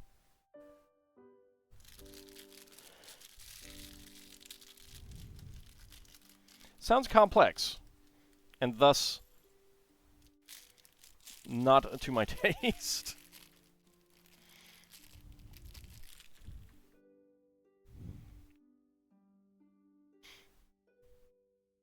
All right. Now, 4 of these.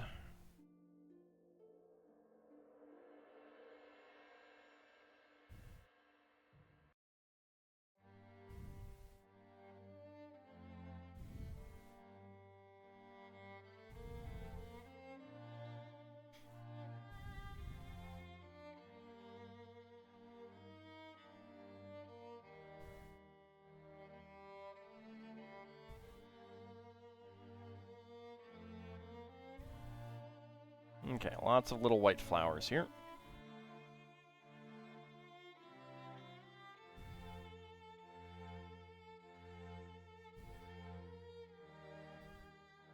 I'll stick with keeping my brain full of complex AD&D stuff, you know? I think that's pretty good.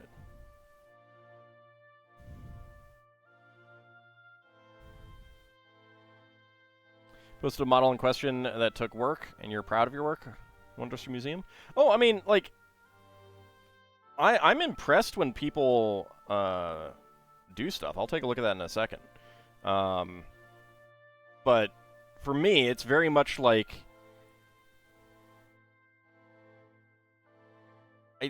not worth my effort, and I don't think I'd be able to do it as well, and thus not worth the effort kind of thing, if that makes sense, you know?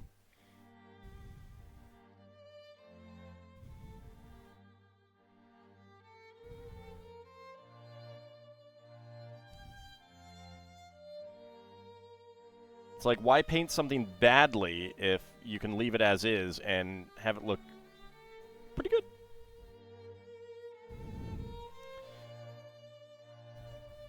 Let's see. Slivers showed up in 1997, if your Googling is accurate. What set did it show up in?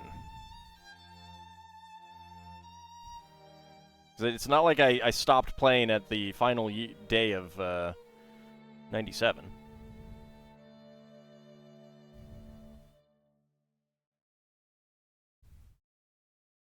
Yeah, it's looking good, Lord Canis. I'm not exactly sure what I'm looking at. I mean, it looks like an Illithid of some sort. Tempest set. I don't think... Yeah, see, I don't think I got into that one. Or if I did, I got, like, a set or two.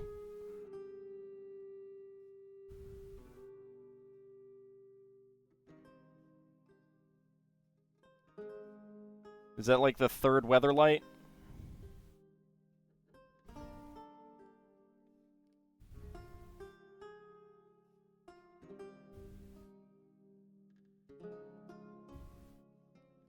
Like, I think it was the first expansion of Weatherlight was the last that I got anything from.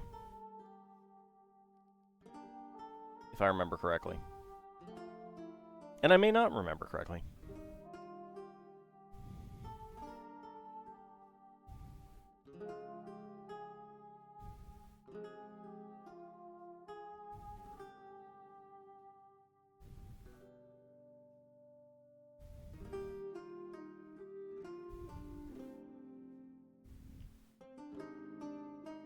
I mean, again, it has been closing in on 30 years. You skipped a lot after Ice Age for a long while. Yeah, I mean, I was winding down at that point anyway. Like, I think Ice Age was the last one that I got a lot from.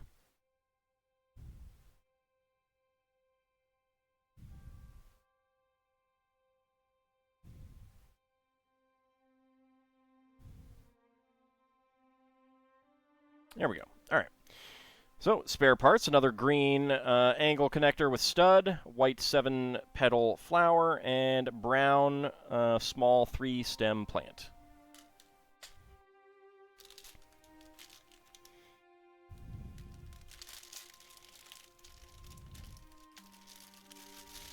Hybrid between a human and an alien creature called a gene stealer. Hybrid metamorph. Okay. I don't know what any of that means, but okay.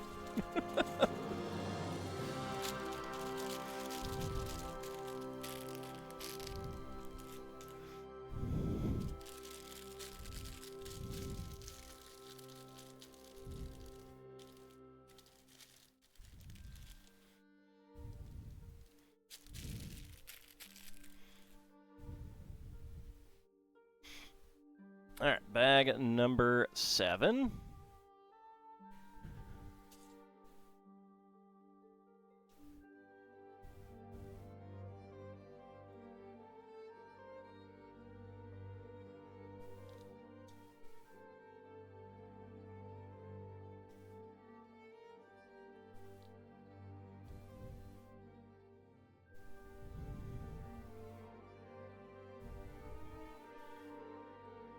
Most of this is basic green. Like, this is all regular green.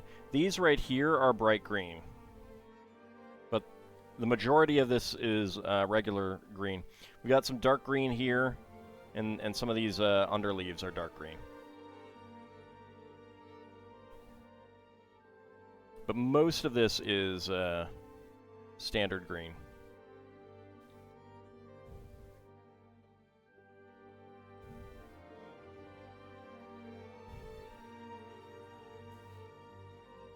The camera is unfortunately not always accurate. Alright, 3 of these next things. I'm going to put this up here.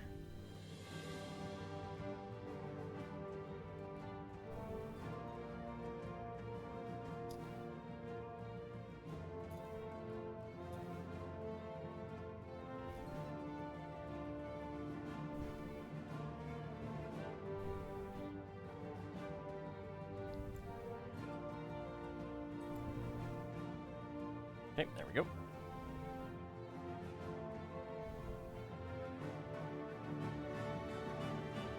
Oh, that's something from Warhammer, Lord Canis. Got it, all right.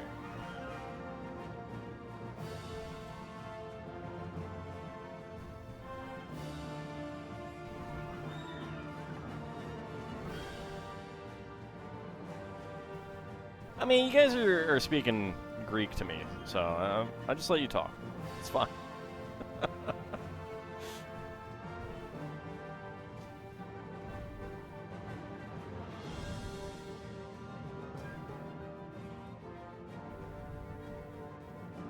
Back in my day, I didn't pay attention to any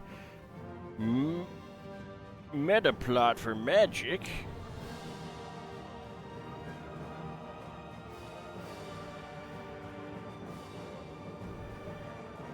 I really did not. What was on the cards is what I knew, and that's it. I never got any of the novels or anything like that.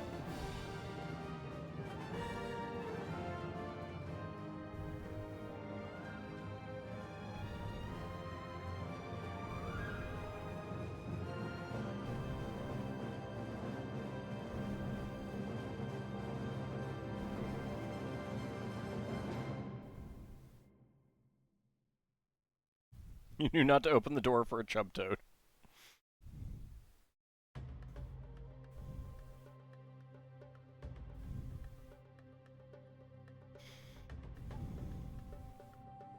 One of these days I do need to play the Microprose game. I've been saying it, but...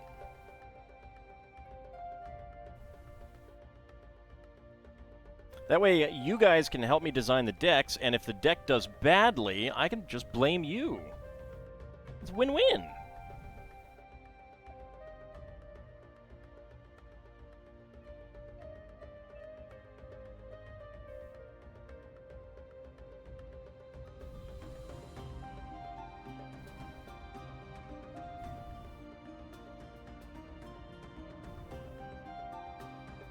Just how back in my day there wasn't any card lore for Yu-Gi-Oh cards.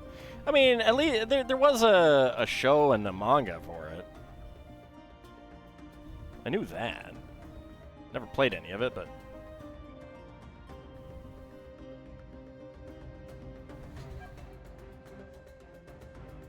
you remember when cards had Shakespeare and Coleridge quotes?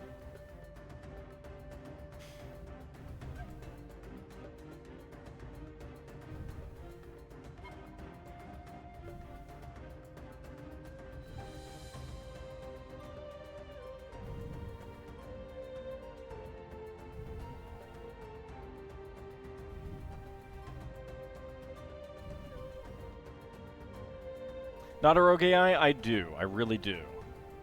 When I can blame other people for my failures, it's a good day.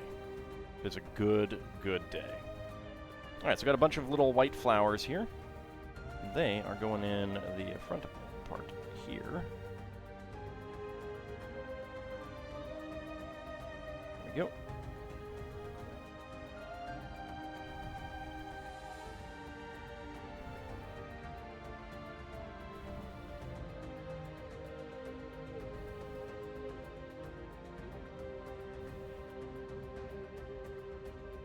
There we go.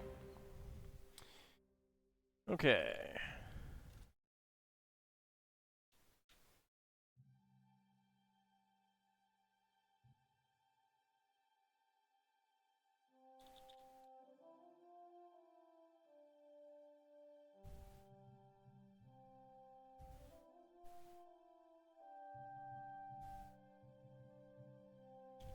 Yep.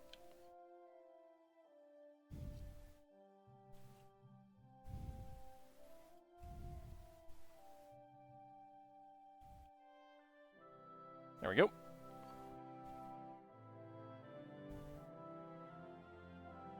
Nice little white flowers there.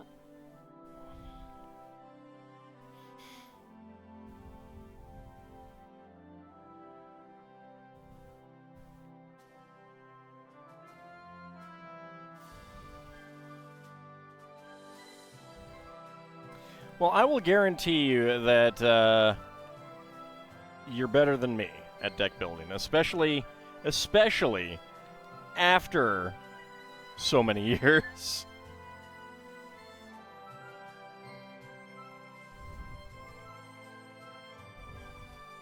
You cannot be worse than me after this many years.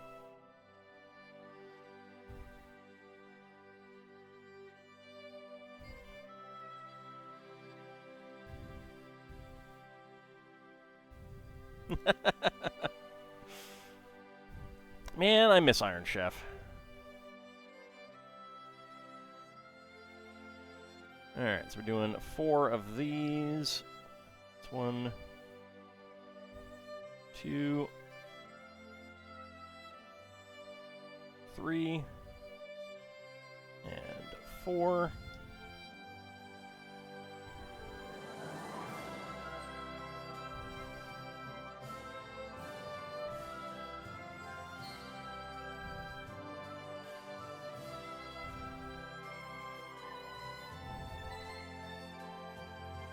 There's the other one. Oh god, I see what's coming. I see what's coming. 4L bar. Spiky plant. 2x2 cylinder plate. Cone. Oh god, we're doing it again. Was 4 not enough, Lego? You gotta make me do 8?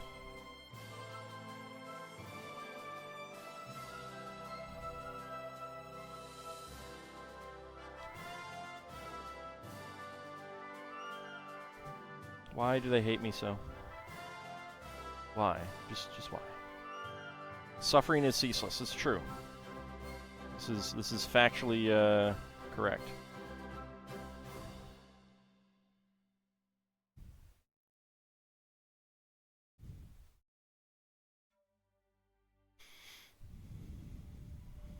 Okay. That is going in there. And there. And there.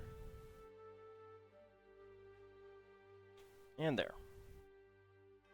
At least it's not the Eiffel Tower again. Not sure which is worse, actually. Because this gives me this makes me paranoid about breaking things, so that might actually be worse. Oh, actually, you know what? These 4L bars are not going to stick out as far. So this might not be as bad. Oh, yeah. Oh, yeah. Oh, that's so much better. So much better. Okay. I take it back. I take it back. They should have done this for the other ones.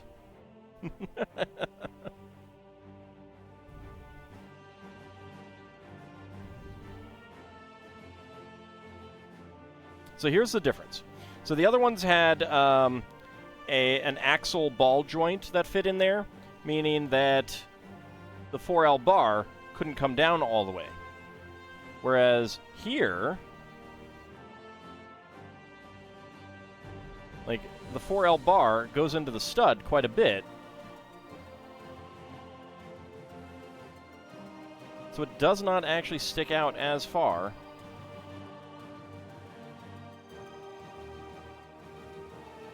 With the plant. so much better.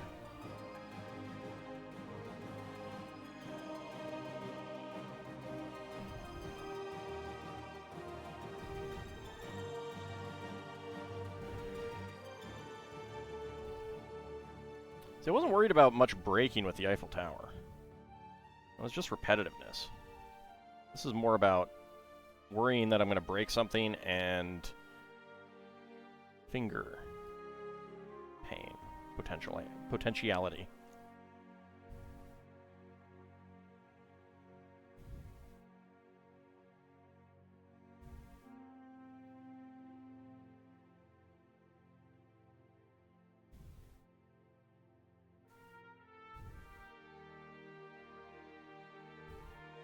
There we go, and these go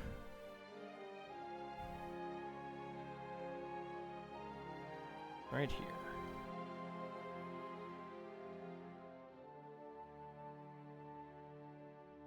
Now we have a different kind of pain because we have no real good pressure points. But I got that one in.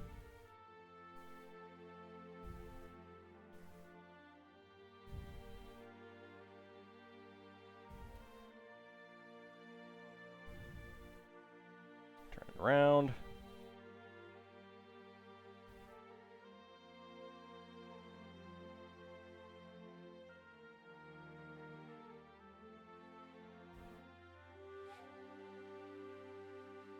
There we go.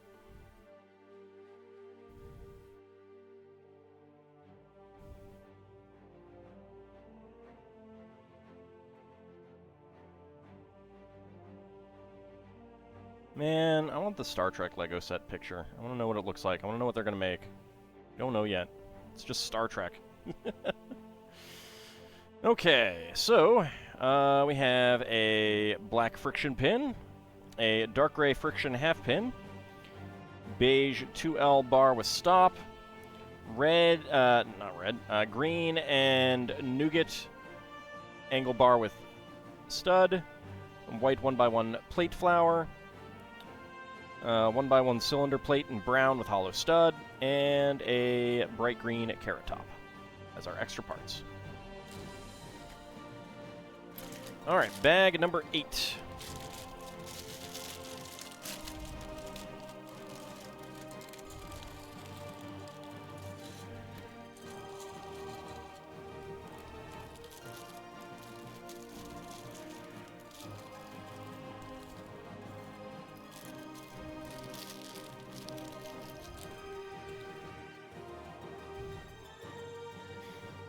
Okay, starting out,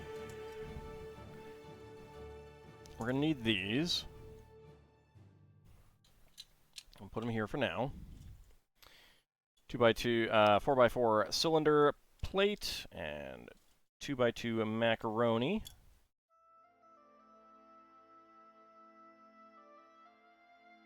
There we go.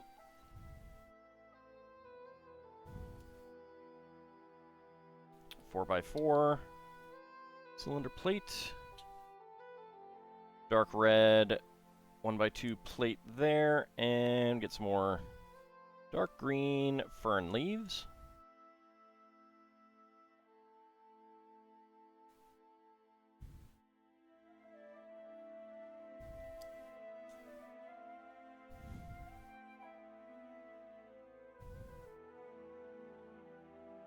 Okay.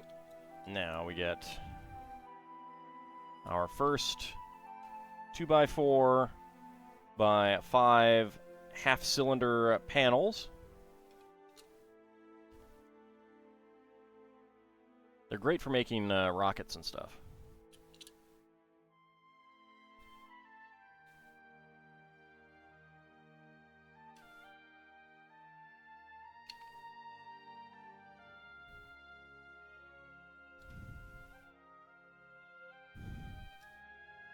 And then we have this element that's like a cake topper. But in this case, it's representing... Like, they've used it for large icing, like the icing on a cake. But here it's melted candle wax. It looks really nice. It's pretty cool.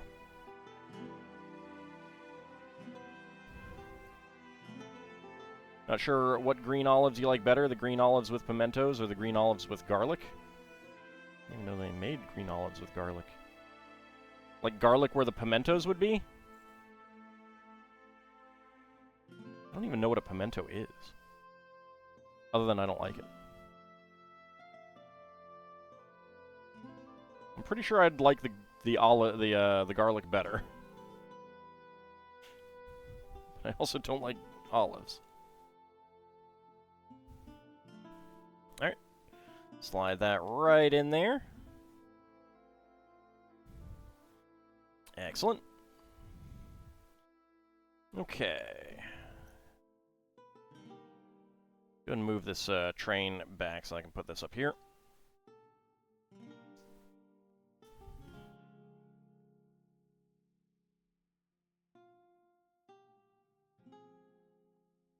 Pimento are a variety of pepper. Ah! That goes really far in explaining why I don't like it.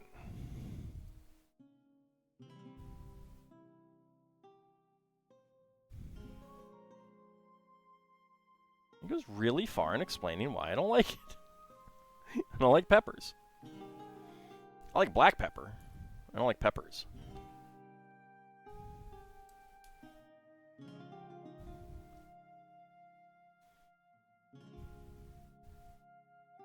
So you're saying that ham is not good? So you're saying that potatoes are not good? You're saying that French onion soup is not good? Wow. Oh no, Nolden, it doesn't matter. I don't like bell peppers.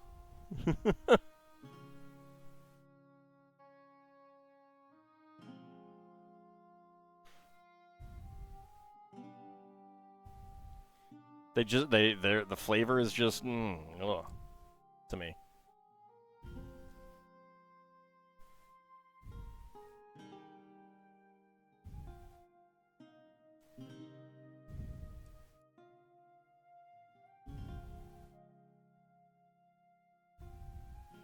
Do pimentos have anything to do with that particular type of cheese? I imagine it's that type of cheese is made with the with pimento.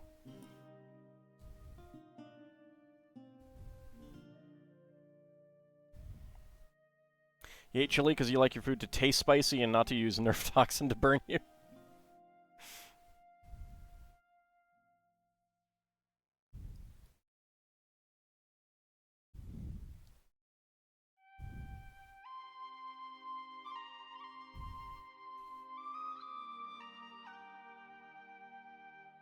In Japan, bell peppers are the mimetic food kids don't like broccoli in the U.S. See, whereas broccoli with a good bit of something extra, it's not bad. It's not bad. Not my favorite, but good accompaniment for a meal.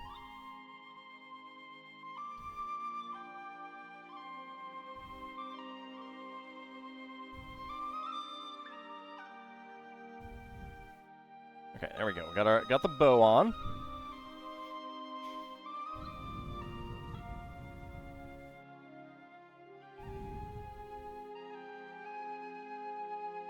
We have gold snowflakes. I don't think I've seen them in gold.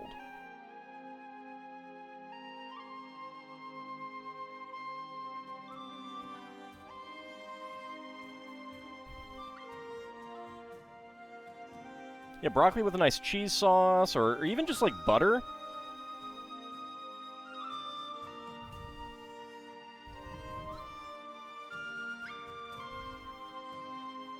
Broccoli in pasta sauce, cream pasta sauce, with some chicken, a little peppery, black pepper, not bell peppers, or spicy peppers.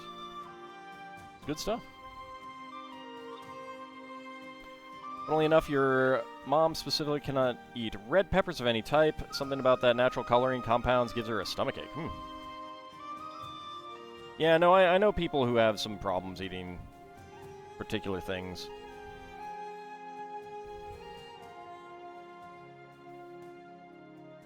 Alright.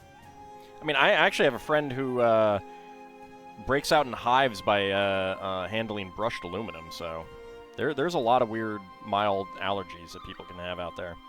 All right, gold, 1x1 plate flower. Red, 1x1 cylinder plate with hollow stud. Dark red, 1x1 tile with round end. Black, 2L bar with stop. Trans orange, small flame, candle flame. And a green angle bar with stud as spare parts.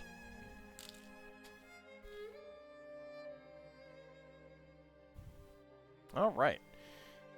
So here is our nice little flower arrangement. It's very cute. That would definitely look nice on a table. Unbrushed aluminum is okay, apparently, yeah. It's weird. I'd never heard of anyone being allergic to something like that before. I honestly figured that it had to be, like, biological stuff that people had to be allergic to.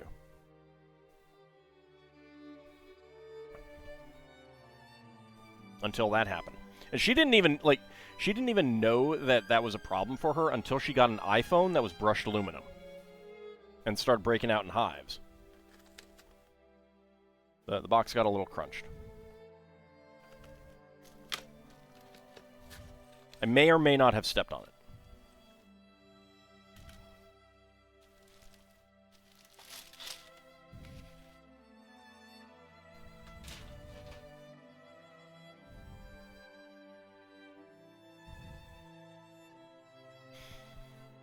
Alright, so let's go ahead and start on the Poinsettia.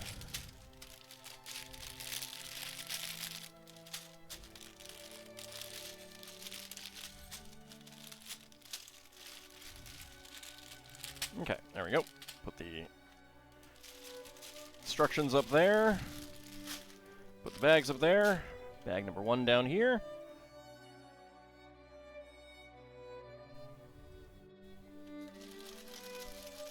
It's weird considering you loved soft pretzels as a kid. Yay, giant shuriken, yes.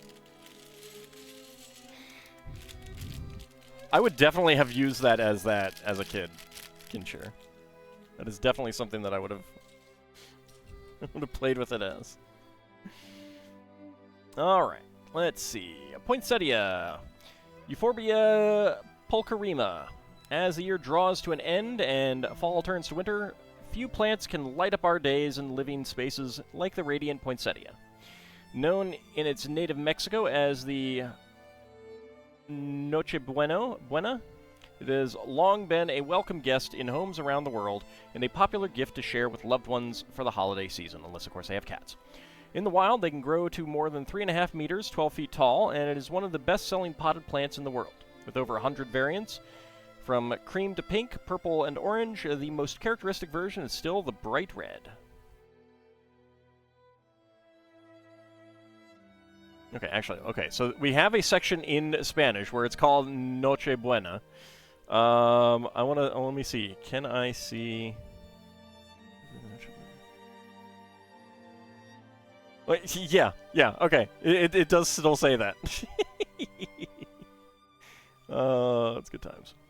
A winter evergreen. This LEGO version of the Poinsettia is built to capture the warmth and joy of the holiday season in an evergreen plant, inspired by the Grand Italia variety, and guaranteed wilt-free. Imitating the anatomy of the real-life plant, the red bracts and green leaves are connected to a center stem, and you can bend and pose them to style your plant for a lush and voluminous display. The woven basket pattern pot completes a classic look for this decorative plant. A few LEGO elements have also found new uses in this set, like the red ninja stars in the small bracts and the yellow hair elements that make up the Cyathea blooms. Enjoy building. Ann Healy, LEGO model designer. Well, the red ninja stars. All right, I guess we're going to be taking a look at that. Solarian, Merry Christmas. Thank you very much. I hope you've been having a wonderful time, and thank you very much for that resubscription. I really do appreciate that. All right, let's go ahead and get started.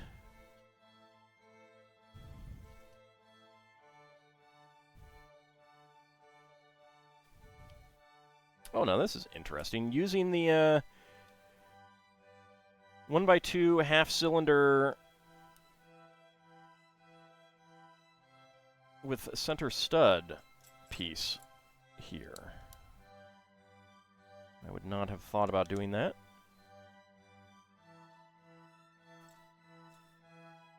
And they're gold.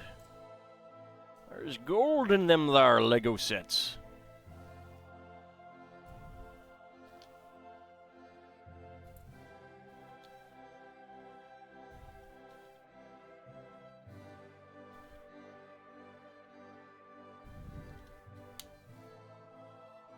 Resting after a busy day at work.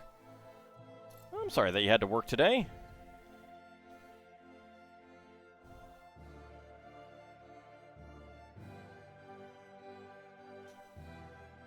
At least you can rest now.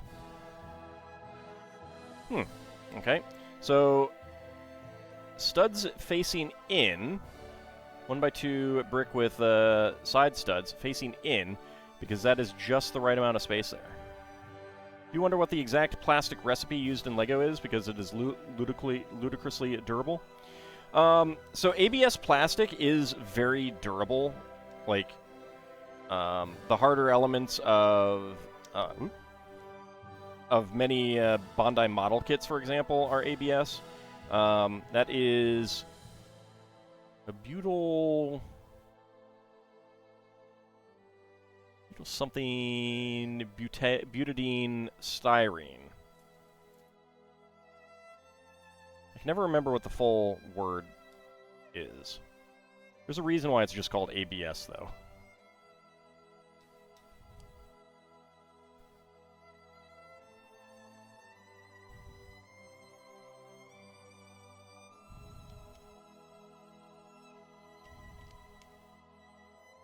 I mean, I would think it would be a pretty standard plastic variety. I would be surprised if Lego had, like, an exclusive plastic recipe, but then again, what do I know?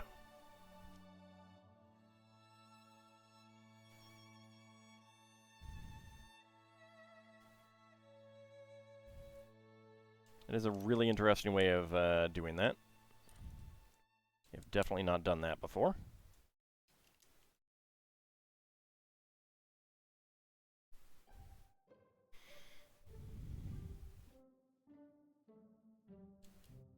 So we're working on the pot here. It seems to you that 20-year-old Lego holds up so much better than any other plastic? I mean, it does. Some of it, like, one of the interesting things is that it does depend on the color. Some of the colors are better than others.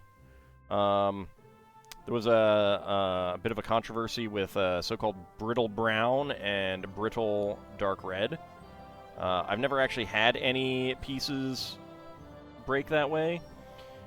In addition, I have seen that apparently certain essential oils, which of course covers basically all plant-related oils whatsoever, so I have no idea what they are, can actually make them really fragile.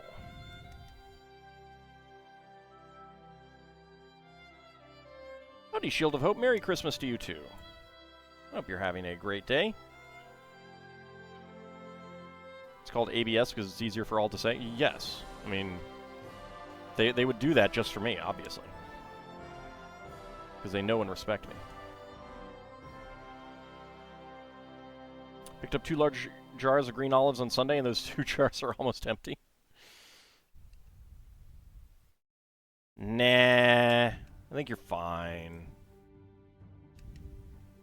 I mean, at least it's not pickles.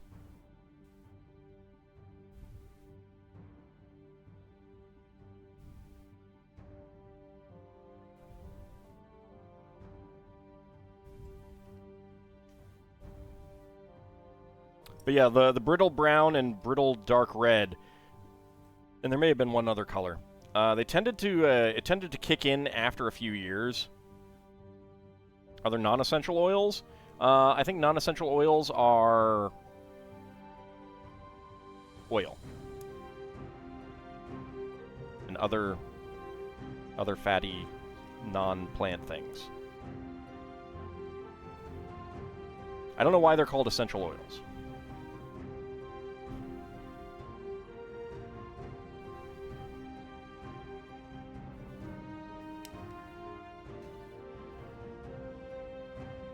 If you're going to be eating that many pickles, you're going to have to be in the mood for pickles. Well, I mean, you shouldn't eat that many pickles. It's not healthy. Pickles can kill you. Everyone who eats pickles dies.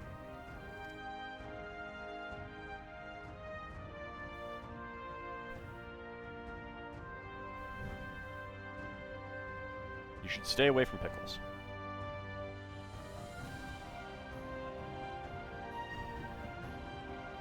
Because they distilled them to get the essence or most pure form. Ah, yes, that makes sense. That makes sense.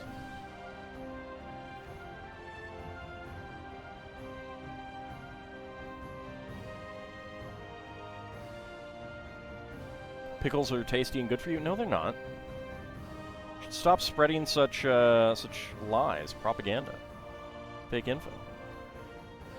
People who don't eat pickles also die, just not as happy as those who do eat pickles.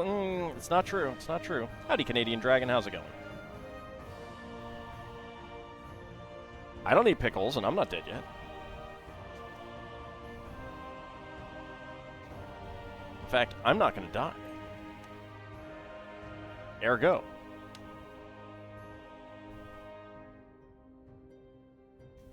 Shouldn't eat pickles. Be like me, live forever. Going well? Excellent. Merry Christmas and Happy Holidays to you as well. Alright, white 1x1 cylinder tile with top peg as our spare part.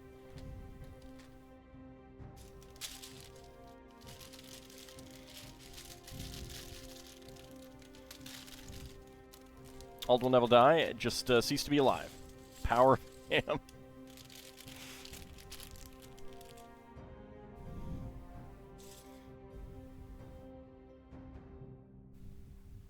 Alright, let's see.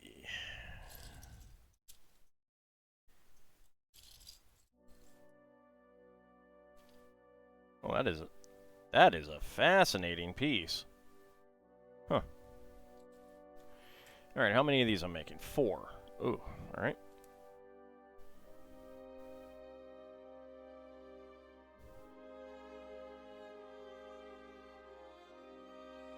Yeah, so axles can go through these two. They cannot go all the way through the center one. So the center one acts as an angle connector.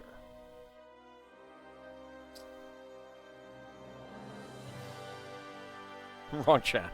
That's fine. You just lied to me. Saying that something was a really fun angle when there wasn't anything that was a fun angle here. It's fine.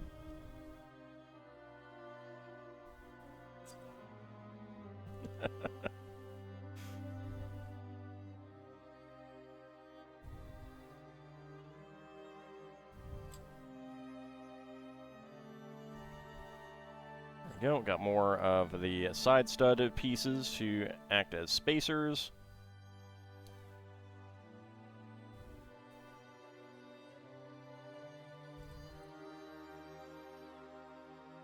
Should bring garbage out because the holiday shifted pickup day. The cat is being cuddly. Well, you can wait until the cat isn't being cuddly.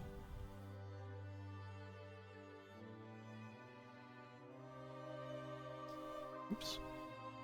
That's totally the wrong thing to do.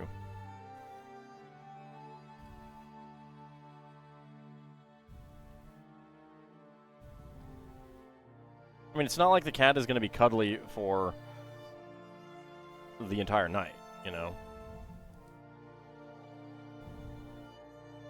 Alright, there we go, and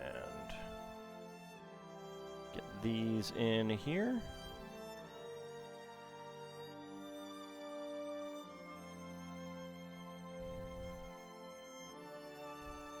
Our trash got picked up yesterday, so it's gonna be a little while.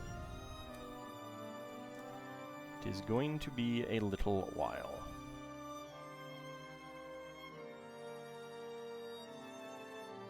Kitty cuddles are interminable length at the whim of feline overlords. Well, yes, that is true. But they're not going to last forever. Because Kitty's going to want to get up and go get something to eat or drink, go to the bathroom, or just feel like you have been cuddled for long enough and you need to live without their presence for a time. And reflect upon how you have not fed them for 30 seconds or so. Reflect upon your failures.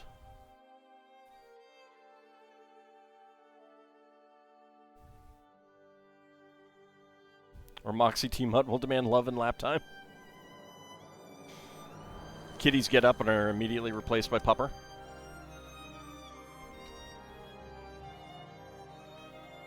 I mean, you knew what you were getting into. You only have yourself to blame.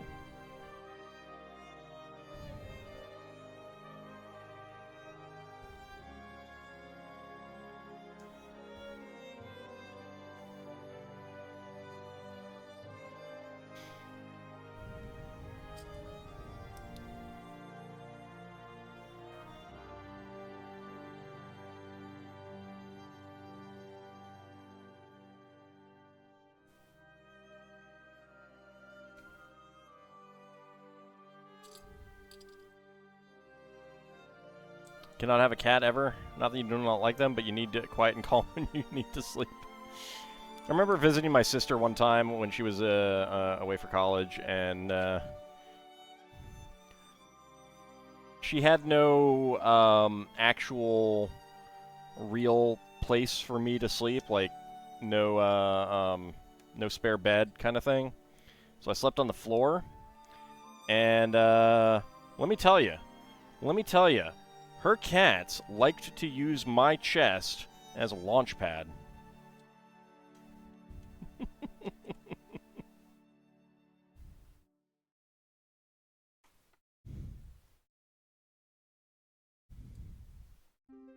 Your kitty is snuggled up by your feet. Her name's Artemis. Aww. Kitties.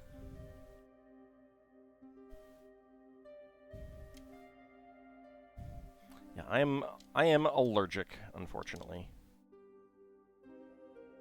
So no kitty for me.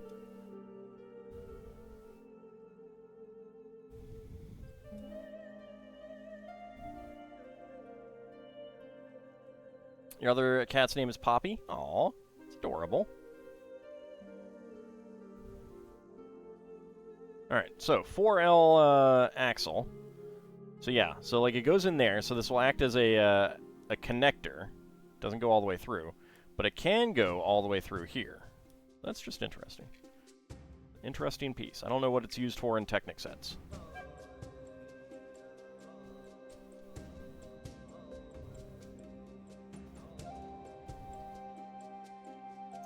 Poppy power indeed.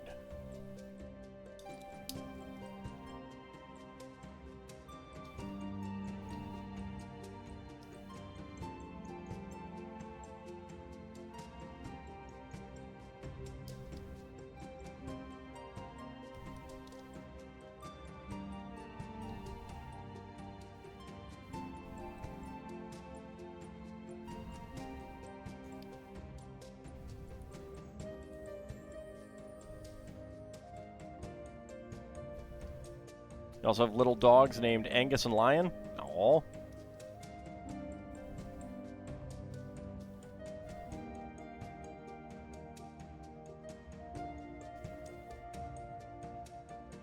We had a not-so-little dog named Shadow. That was my sister's.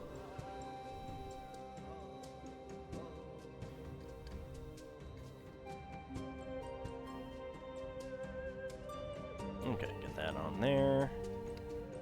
That on there. That on there. And that on there. Alright. So giving it a bit of a woven look to it here. Also very cylindrical as opposed to just purely like conical kind of thing. Okay, so this goes right There.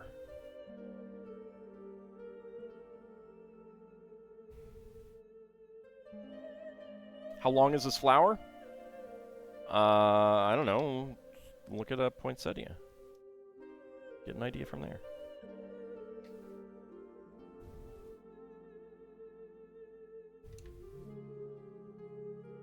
We're on bag 2 of 8. It's got 600 pieces, if you're wondering about the length of time for the build. Total time should be a little bit over an hour.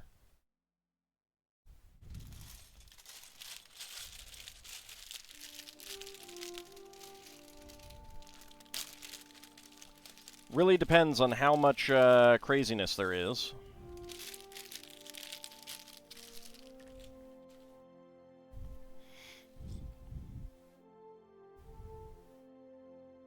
Oh, neat. All right. So these that are smooth on this side are textured on this side. So we have 2 dark green and 2 dark red ninja stars. How many bags? 6. We are on 3.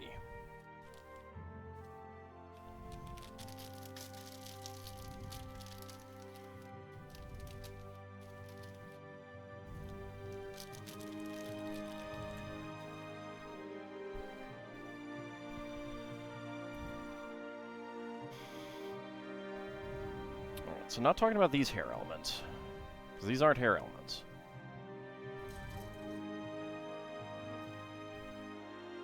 Alright, we are making 2 of these.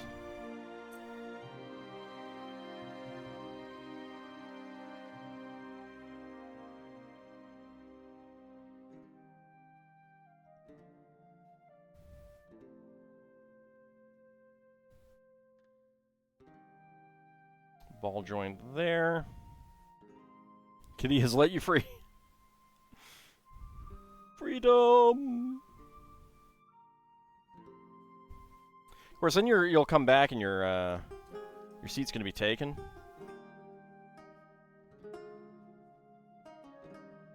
Because Kitty's going to want your warmth.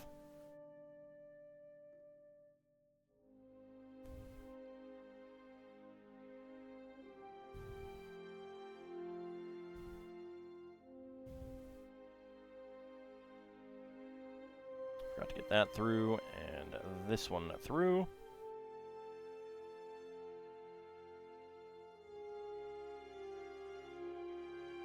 And let's see.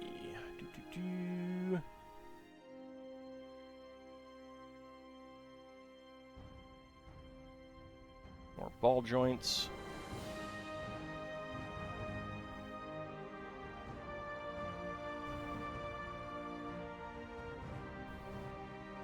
Okay. Let's get that in there, and this one in here.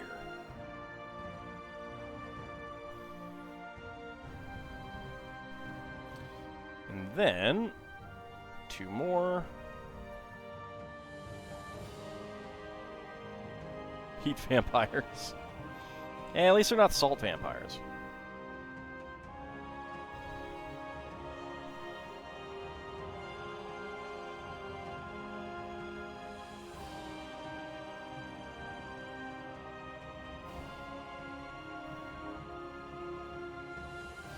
Okay, right in there, and right in there. So there's a lot of ball joints on this one.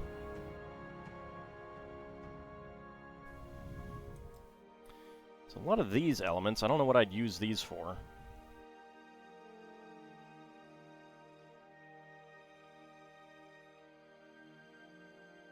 So we are making 6 of these. So 1, 2, 3, 4,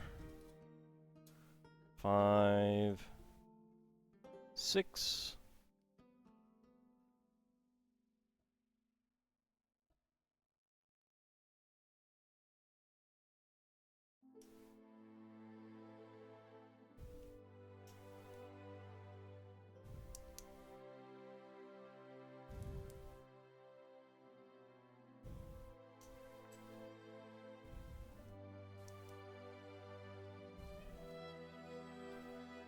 yet more ball joints, at this time the sockets.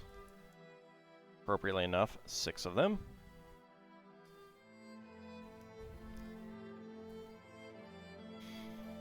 And then we have our 2x4 wedge plates with pointed ends. Very cool. I like these pieces. Getting them in dark green is nice.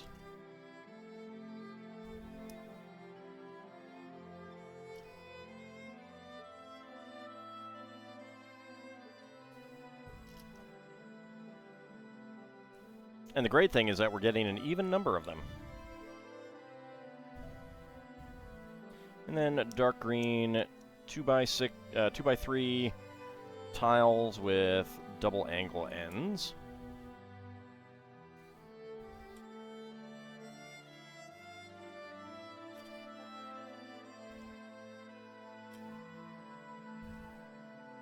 Okay, and these are going into all of the ball joints.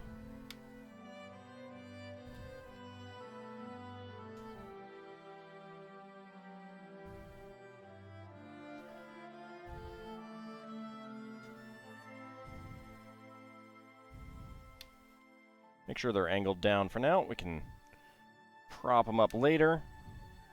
There we go.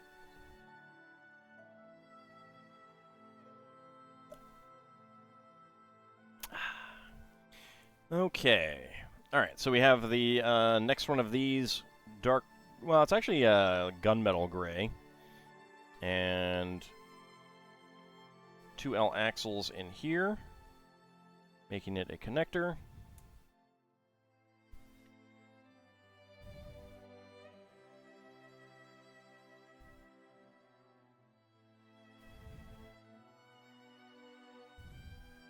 Probably going to go down the center there.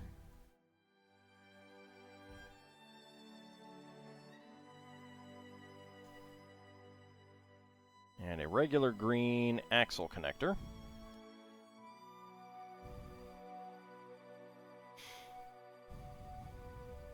And blue axle friction pins.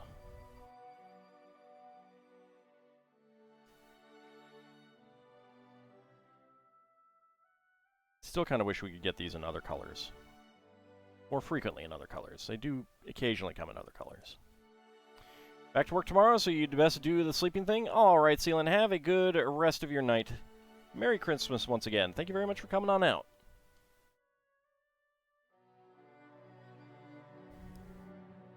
Friction pin, friction pin, friction pin. I have enough videos that I am probably not going to be recording tomorrow, other than with Zerfall. But I do have other things that I got to do, so like, unfortunately, partly it's like, all right, I'm good enough on videos. I can do other things that I need to get done. Right, friction half pins in dark gray.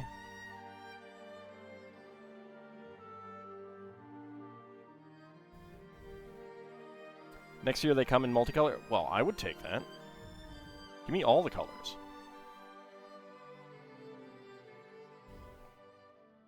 All of the colors. Literally. All of them. Every single color. I want everything in every color.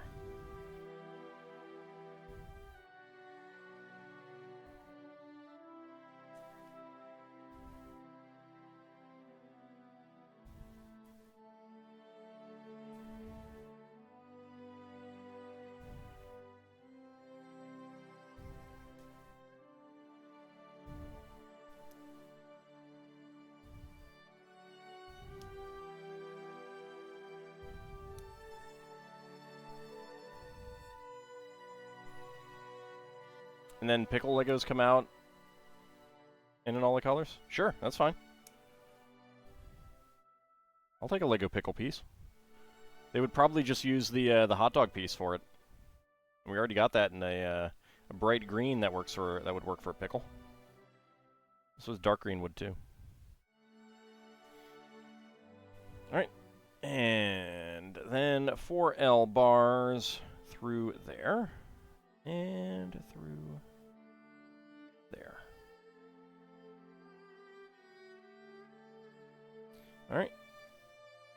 And then our spinny blade thingies. So dark green, and then rotate the dark red.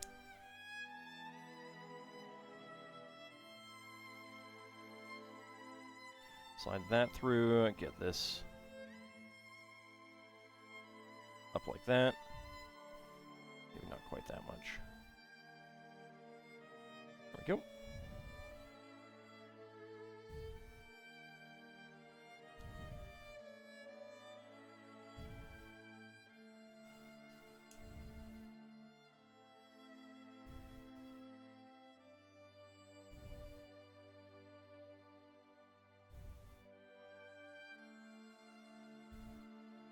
There we go.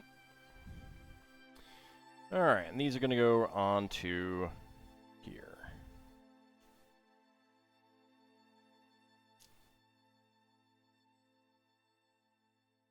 There we go.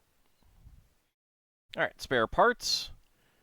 Black friction pin, dark gray friction half pin, and a bright yellow barnacle piece.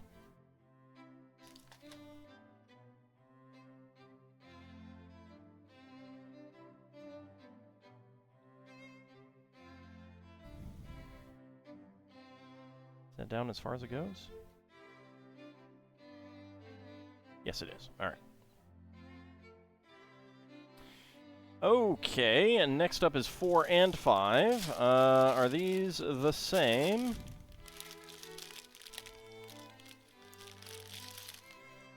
Looks like they are. All right. So we'll do one at a time.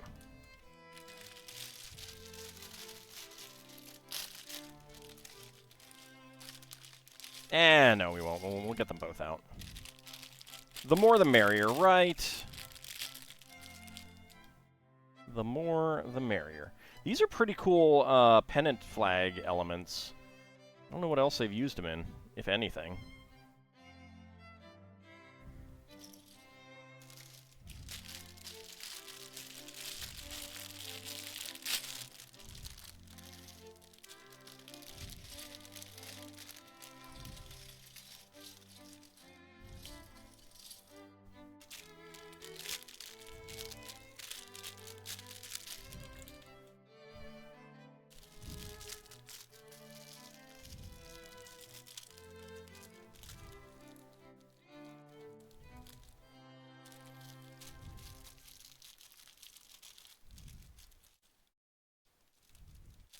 Yeah, I think they were talking about these as hair pieces.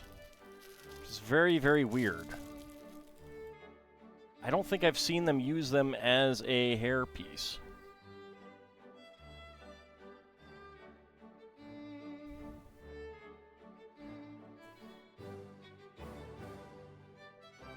I mean, I guess that technically could be hair. It's very weird, though.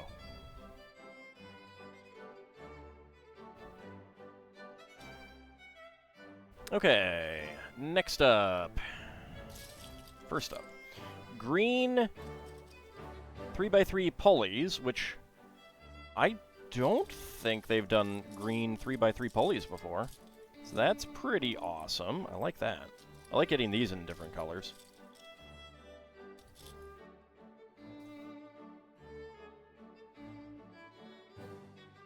Alright, now they want to line up the holes. So let's make sure that they are lined up. All Lego pieces could be hair pieces if you're brave enough. I mean, there is something to be said for that. You could argue that. I wouldn't, but you could.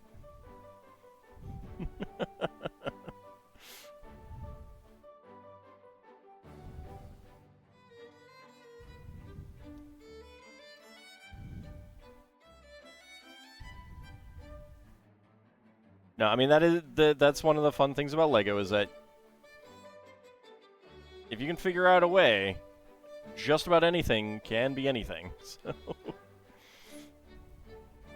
All right, we have another one of the angle arms on the 1x1 cylinder plate.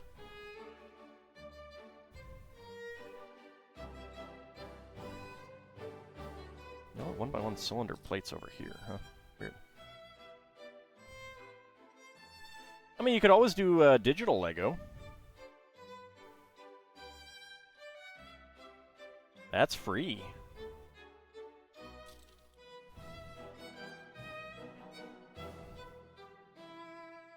You don't even have to, like, grind for points to get packs for it like you would in Arena.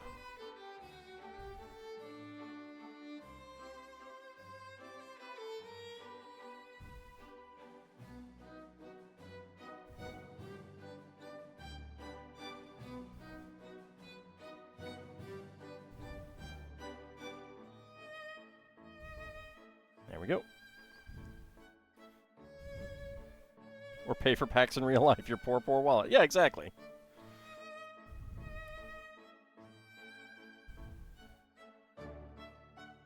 There we go. Oh my lord. 5 of these, which means 10. 1, 2, 3, 4, 5, 6, 7, 8, 9, 10. All right. Dark red axle connectors with friction pins.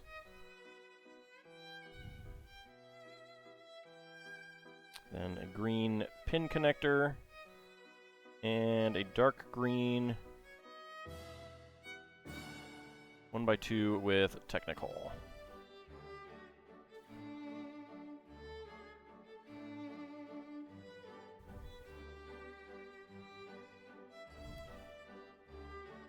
So just think about it. Like you could be doing all kinds of Lego building for free. It would just be digital. You wouldn't get to hear the pleasant sounds.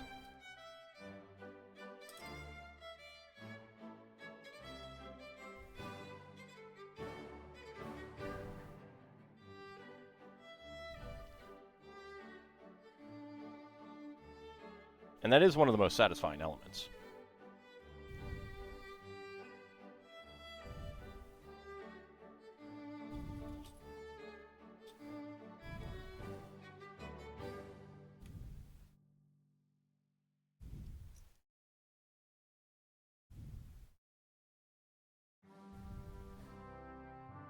It's nice that these pin connectors have friction pin elements. There's something to be said about buying Magic the Gathering single cards, but at the same time, the places you would buy them online would be expensive to have delivered. Yeah.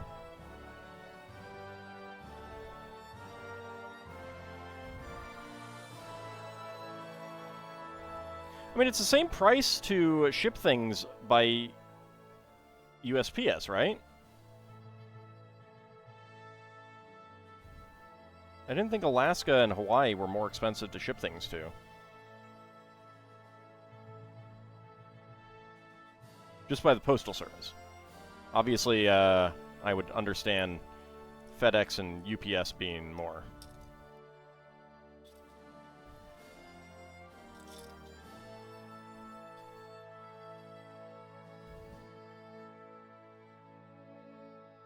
Some of the cards you want are already expensive on your... Oh, no, I know. I understand that.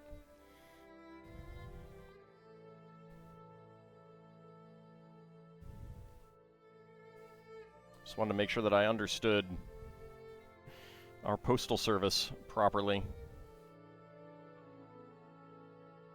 Which is really one of the greatest things in the world. Like, legitimately.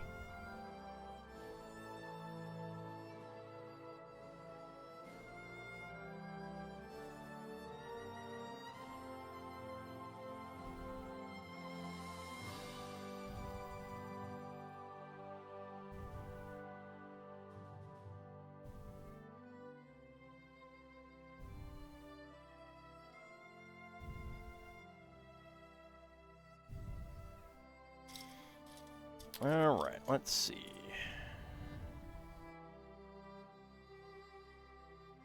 Even with postal service, you think it's like $3 to $5 for shipping and handling typically? Think to Alaska? I'll have to go look.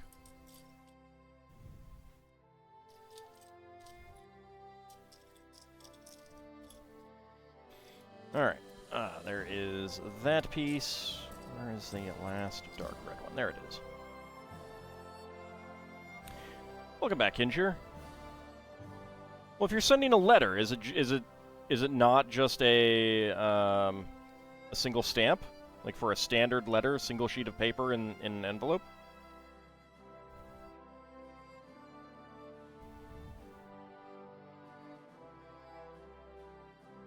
You think so?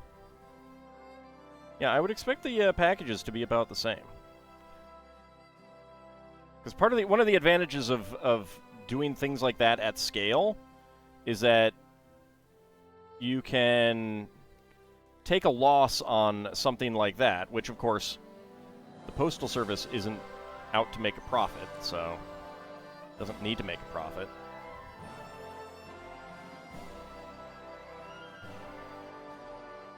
But doing something at scale, literally, i.e. literally delivering mail to everyone in the country every day,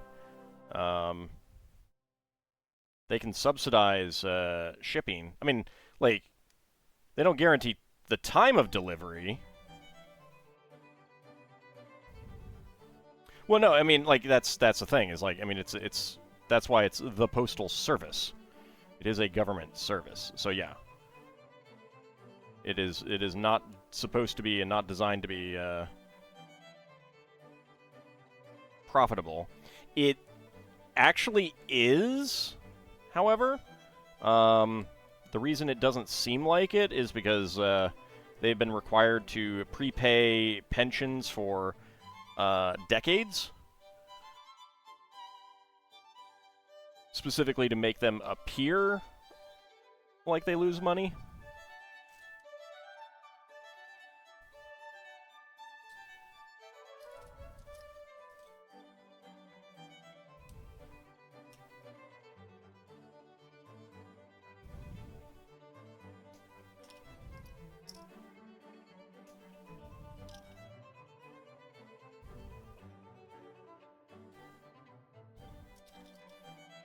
Yeah, now I'm curious. Maybe after the stream, I'll see if it really does, if there really is a surcharge for packages to Alaska. Howdy, Ukalu? Ukalu? Ukalu, I think that's it. How are you doing? Merry Christmas. Honestly curious what set is that? This is the Poinsettia. Here's the instruction booklet.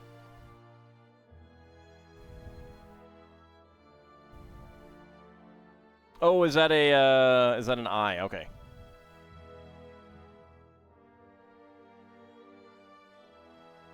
Got it.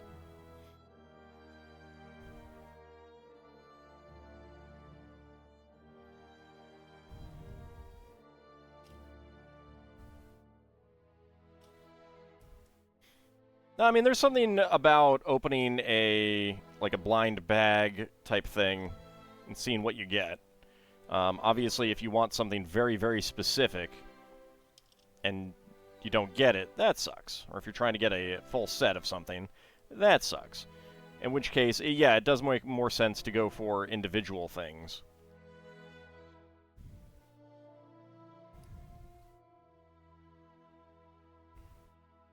It's looking good so far. Yeah, the colors are nice. I love dark green. Dark green is fantastic.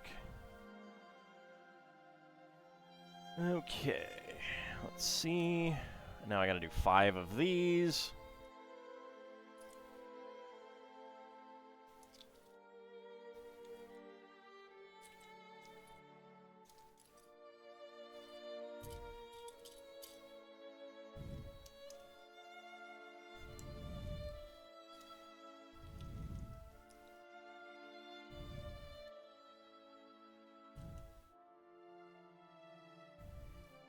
Been trying to get one specific card from the Modern Horizon set. Now you're trying to get like a few cards from the Foundation set.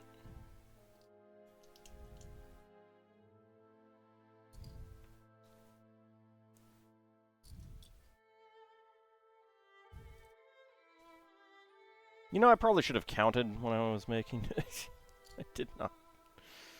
Alright, probably one more then, because I have one single 2x2 plate.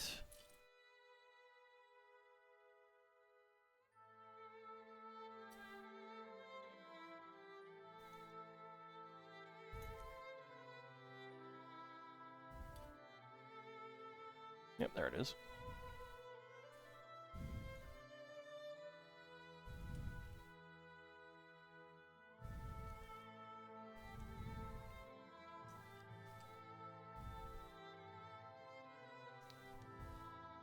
That's 2.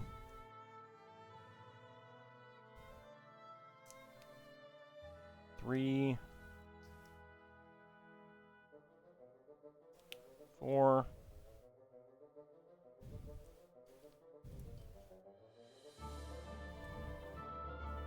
There's 5. All right. So 5 more. 6. 7.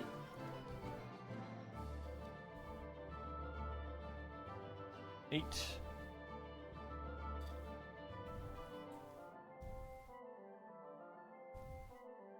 9. And 10. All right. Let's see. Okay, next up. Let's get all of these together.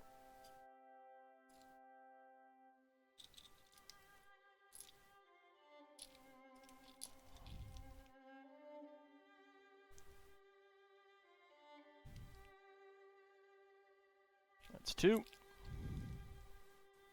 3, 4,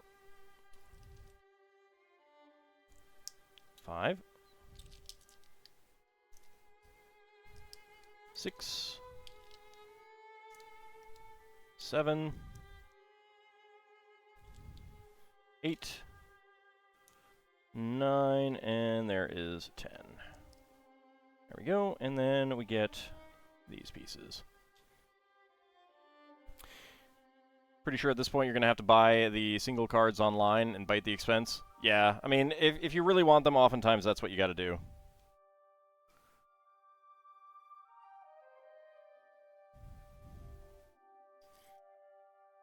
I'm going to have to do that with some Lego minifigs.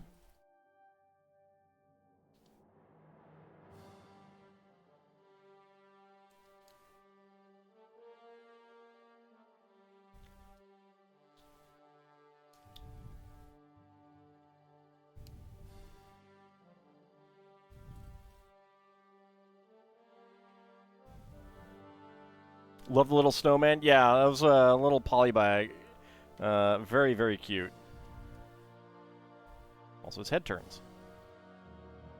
I was just comparing him earlier to a very, very old polybag, holiday polybag that I got. Pretty big difference in terms of the parts usage and part count, even.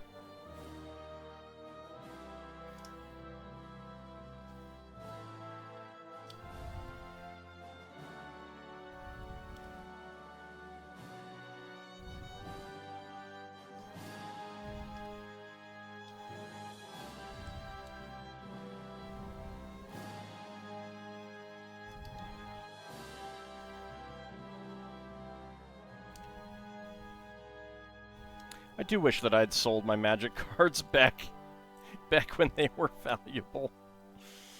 I don't think I ever had anything that was like super valuable, but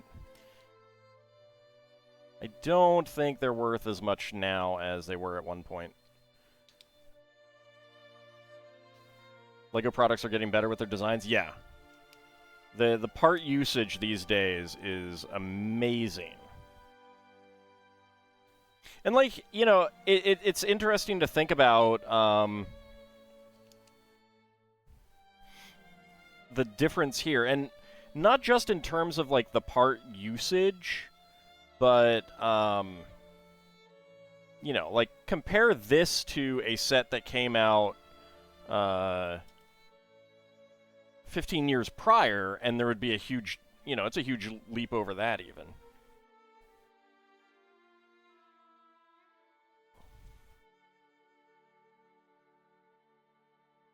Okay. These are getting on here.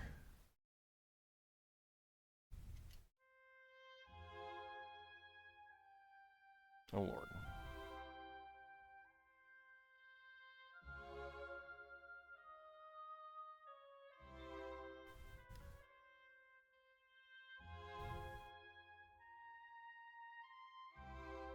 Gotta get all these turned.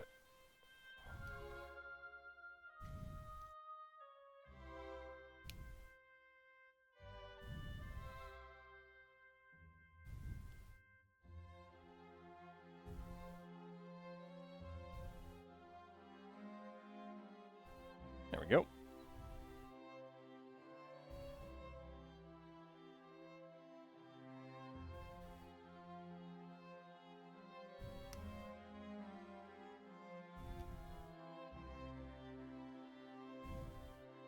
Something about the older sets are nostalgic? Oh, yeah.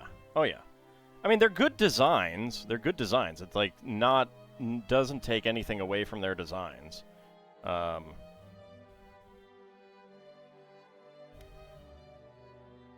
I definitely do have a soft spot for many of them.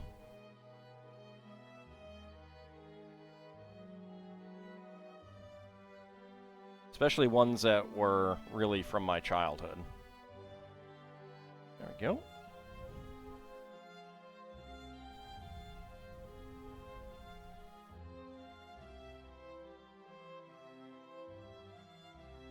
Okay, so we get 4 of those.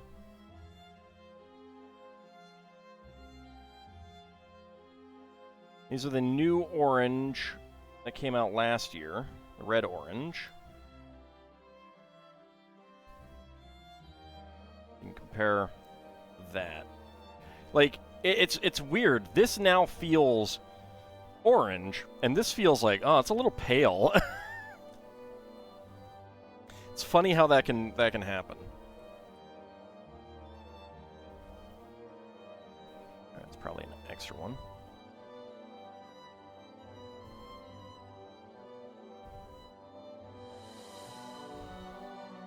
Well, it's red orange. That's what it is. It's a new shade of orange.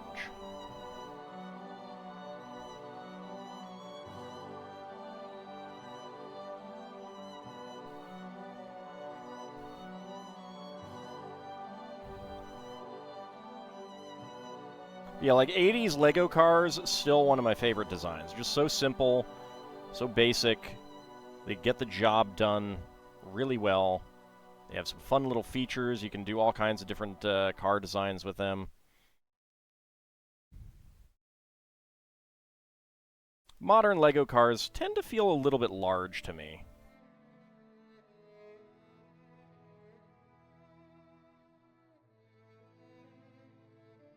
Colorblind has joined the chat. Alright, and then we have these cool new pennant flag pieces.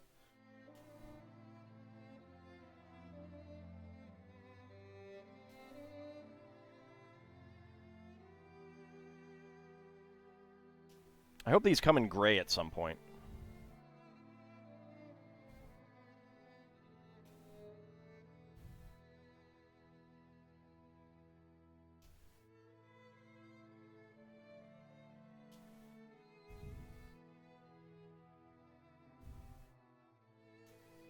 They would make great engine flap element thingies for some nice greebling on spaceships.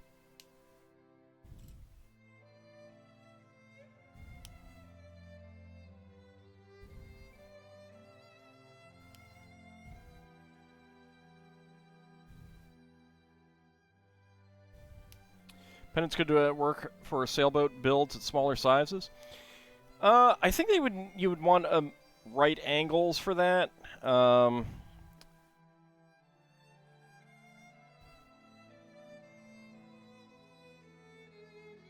Yeah, they could definitely make some interesting castle designs with them too.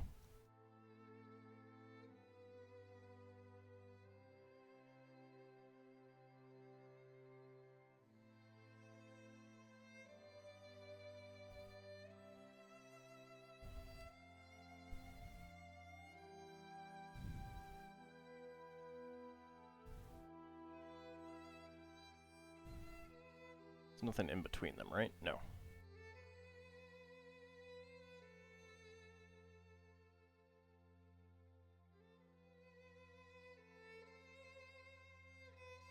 Accidentally start to push that out. There we go.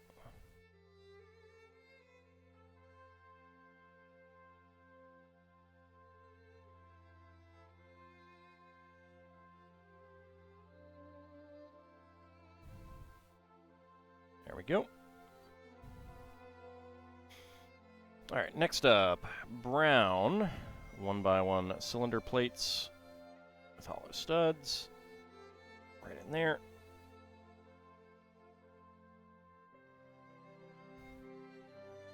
Loving the look. You might have to buy the set now. Yeah, it's like the botanical sets are just so good. They do such a good job with them.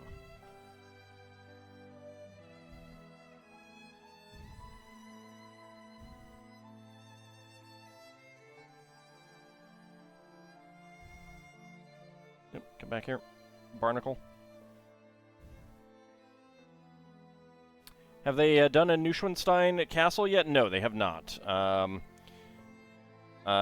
There's a possibility. So there's an architecture set every year, and they've been getting bigger. Last year was, and I still need to get it. Last year was the Notre Dame Cathedral. So I could definitely see them doing something like Neuschwanstein.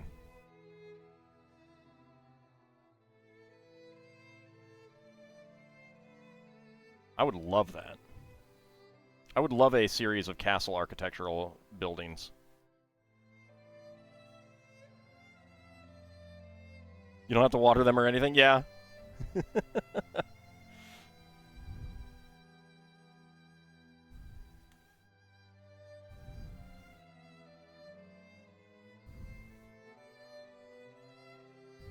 Get up here.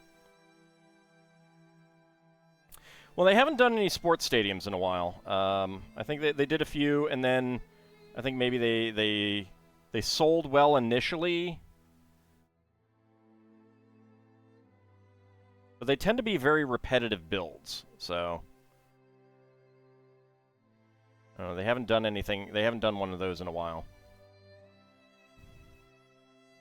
Okay, so these go on.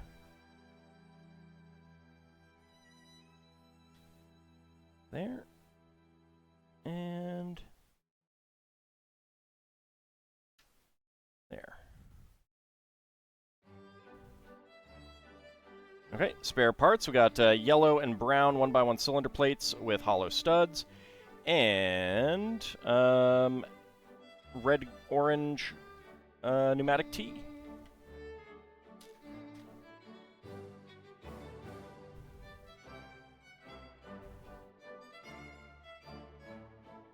Oh. Okay, they are saying specifically to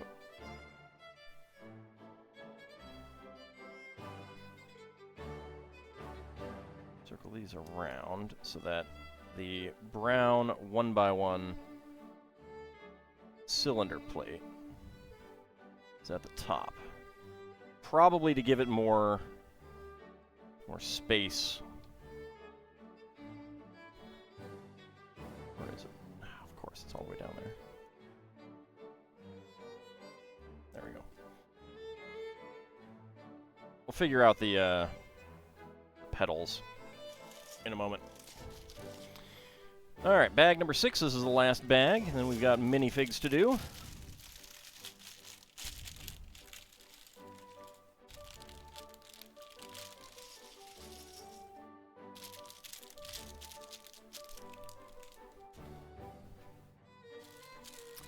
So I can already tell that there's going to be some differences. These were not used in the other one, but otherwise there's definitely going to be some similarities.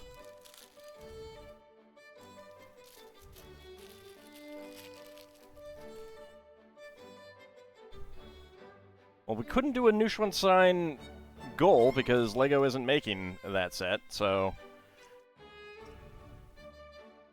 go tell LEGO to make that.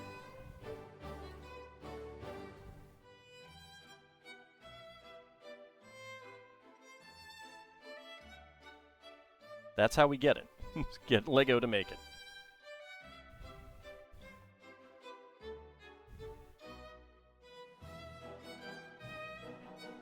Looking at CK2 West Francia, I'm wondering what they were thinking when they made an anti-pope.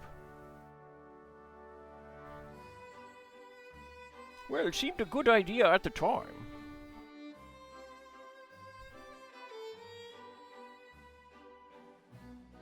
I mean, it always seems like a good idea at the time. Oh, no. Sorry, that is actually on hold. I haven't done that in a little while. I needed to free up that time. Right now, the current schedule is Lego building Wednesday at 7 Eastern Time, Friday at 8 Eastern Time, AD&D Spelljammer at noon Eastern Time on Saturday, and then Monday, currently we're playing at 4 p.m. Eastern Time, Xenoblade Chronicles 2. But if you do like retro gaming, I currently am playing on YouTube Starflight 2 from 1989, a DOS game. Kind of for DOSember.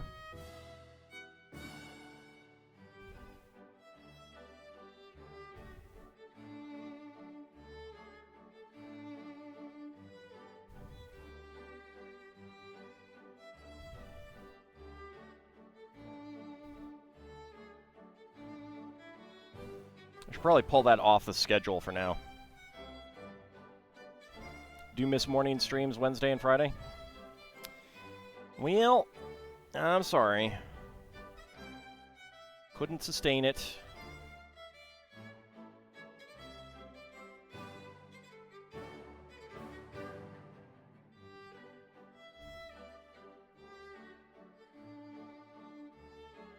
I do want to get some more gaming into the schedule. I just need to figure out when I can do it.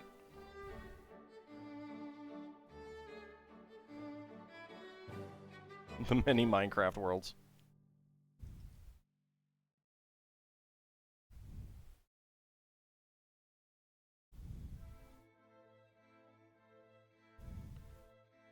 Like, streaming is exhausting. It may not seem like it, but it really is.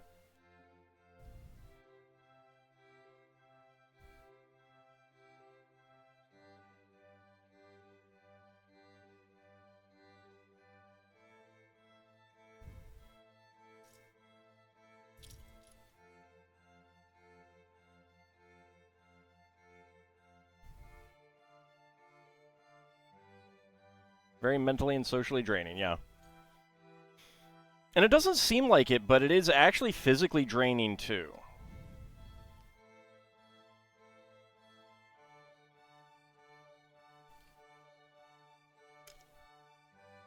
It takes a lot of physical energy.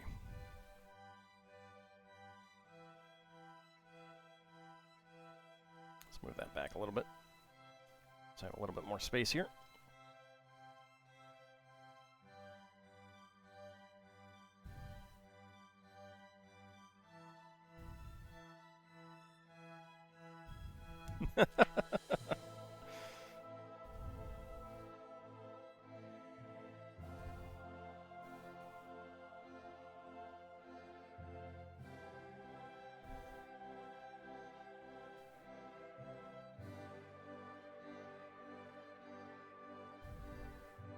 Well, it's also talking. Talking takes a lot of energy. It actually does.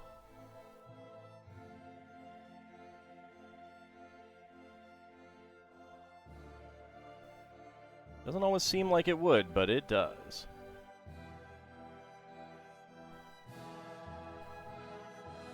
There we go. Usually up for a D&D computer game stream, like Warriors of the Eternal Sun or the Menzo Ravenloft games. I would probably do those as LPs.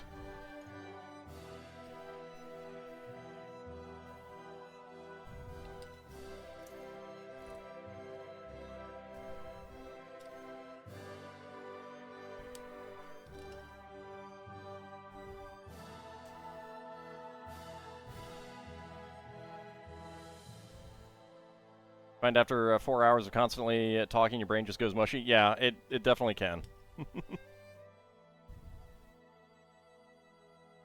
definitely can.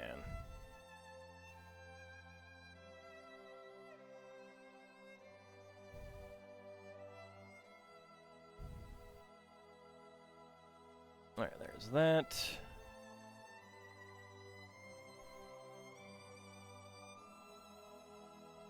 Okay, so 1, 2, 3, 4, 5. There we go.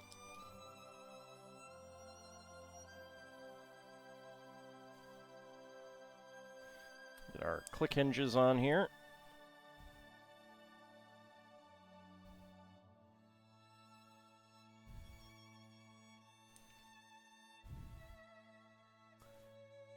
And then we get our curved inverted slopes. The Zombies Ate My Neighbors was perhaps one of your favorite streams you've seen me do. I'm glad you enjoyed that.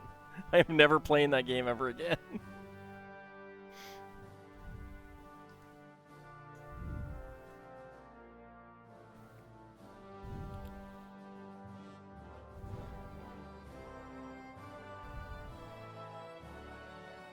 I live to please. It was fun. It's a bad game. I stand by that. Which doesn't mean that it can't be fun. Bad games can absolutely be fun.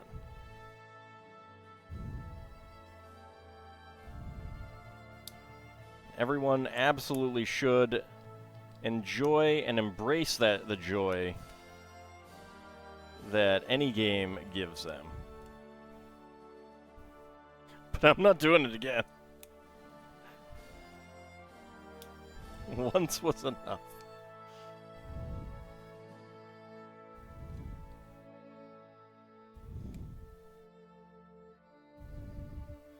It was fun watching me struggle with it.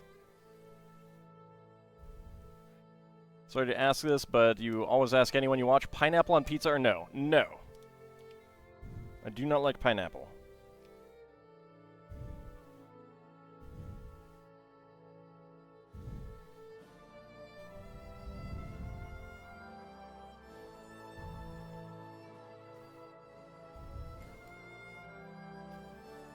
Ham on pizza is great, but it should be unadulterated by pineapple.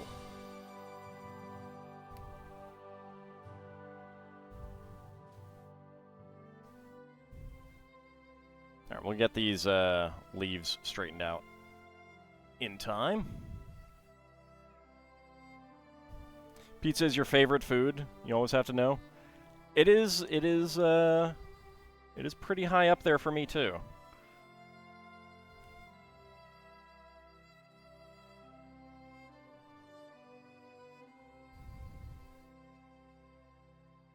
One of the things that I always used to look forward to was pizza with my father.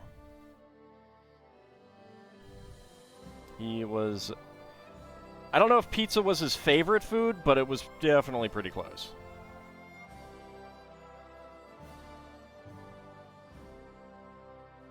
Unless you like pineapple. You do not mind it on pizza, but not your first pick. I like plain cheese. You know? Simple foods are good. Simple foods are good. I also like ham and Italian sausage. Not a fan of pepperoni. Not a fan of any vegetables.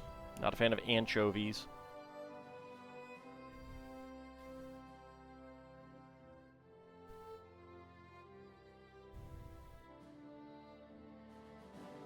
Bacon breakfast pizza is pretty good.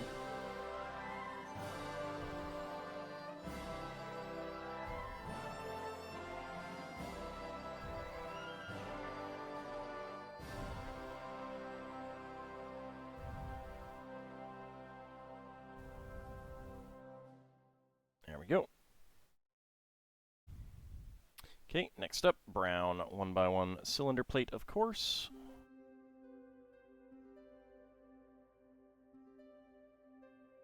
And we get more of the barnacles on here.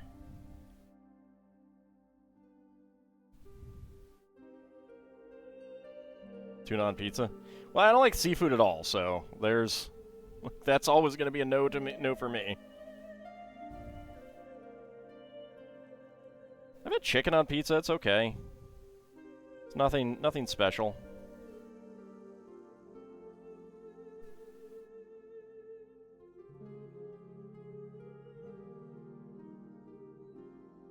Alright, let's see.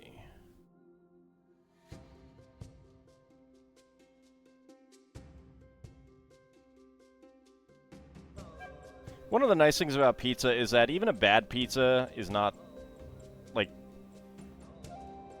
If you just need some food, a bad pizza is still gonna be fine.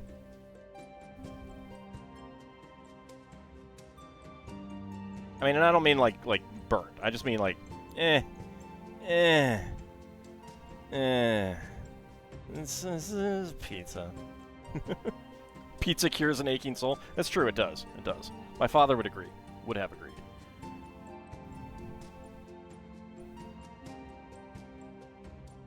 Okay, get that in there. Alright. These are really, really tight in here now.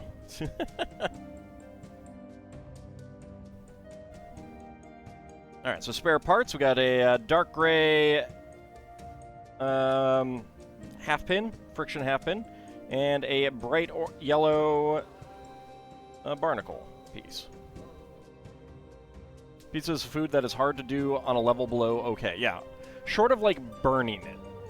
Short of like burning it. As long as you, if it is made properly, as in cooked to the proper amount, like cooked to a proper amount, yeah. It's hard for it to be terrible. All right.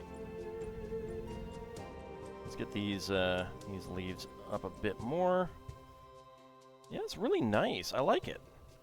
It's very, very full. It really is very full. Howdy, Ringbolt. Hey there, and Merry Christmas. Indeed. Indeed. Merry Christmas to all of you as well, and Mad Martin as well. Had some really crappy pizzas, but even then they did the job. Yeah.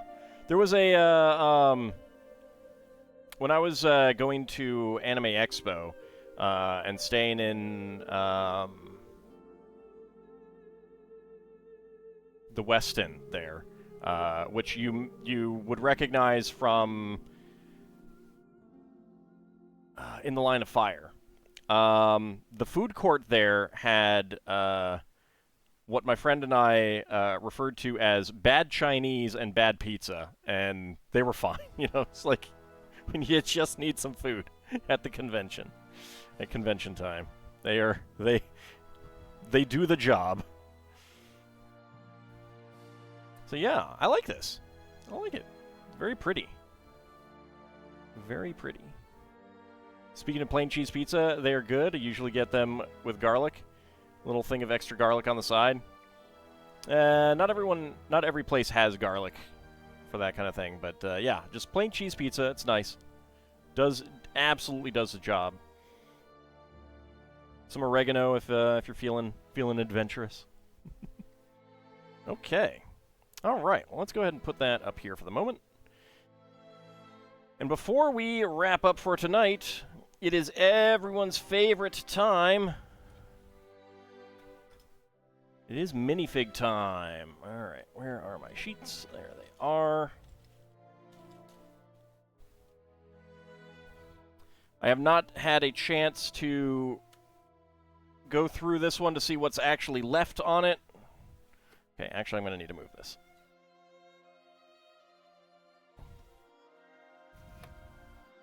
So there's not that much left. Let me get my dice. And I should also get ready to put up a timer.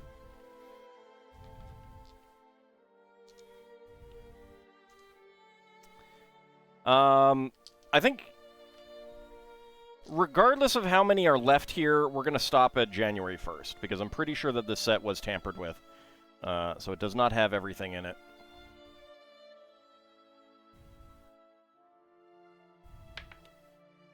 Alright, 2. So that is a 2. We're going for this one. Alright. Let's see. There's the prediction. Start a prediction. Can Ald guess what is inside the minifig pack? Get your predictions in. Can I guess what is inside the minifig pack? Alright, not a rogue AI going for 1. That would be the Barbarian. There should be one more, I think. Bahamut 16. That would be the Lady Robot. I'm not sure that there are any more of those. Abcody 5. The Islander. I don't think there are any in here. I think that was what the tampering was. One of the two. 9 for Isovan, the Rock Climber, which I'm not sure if there are any left. Gingerbread Guy to ride the train would be appropriate for tonight. It would be, but I'm pretty sure there aren't any.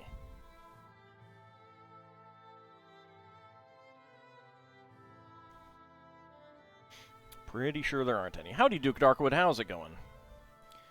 A joke from a Danish comedian you like. Describing things very literally is fun. If you order a pizza with sausage, pepperoni, bacon, and grated ham, you can say you ordered one with pig sticks, pig discs, pig strips, and pig shreds.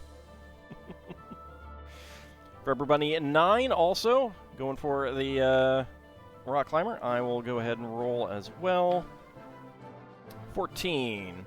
That is a Cat Lady. There shouldn't be any more. There shouldn't have been more than 2, and we got 3, so... yeah. I don't know. Guessing that you can whether... You're guessing that I can? I'm not sure what you mean, Ringbolt. Well, oh, can I guess what is in the minifig pack? I meant, can I guess correctly? That's the point. Can I guess correctly? Let me get my timer ready.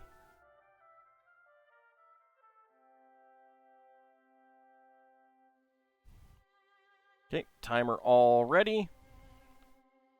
Just a few seconds remaining. Get your predictions in. Can I guess what is inside the minifig pack? And can I get it right for the pedantics amongst you? Alright, predictions are closed. And go. Alright, let's see what we got. There's legs. So that doesn't help me.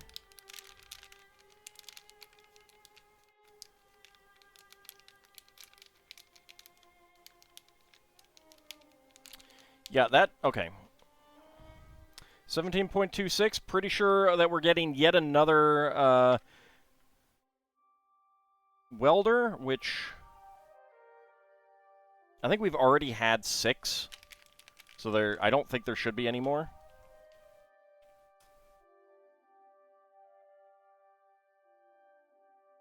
Let's see. Am I correct? Is it the welder?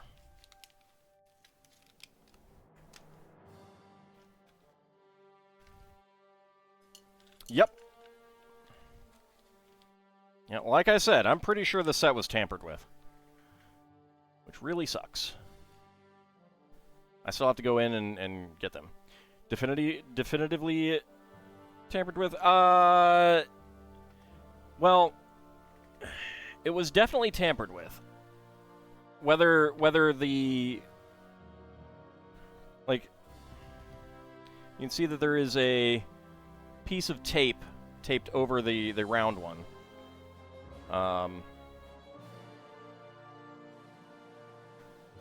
So it was opened and closed.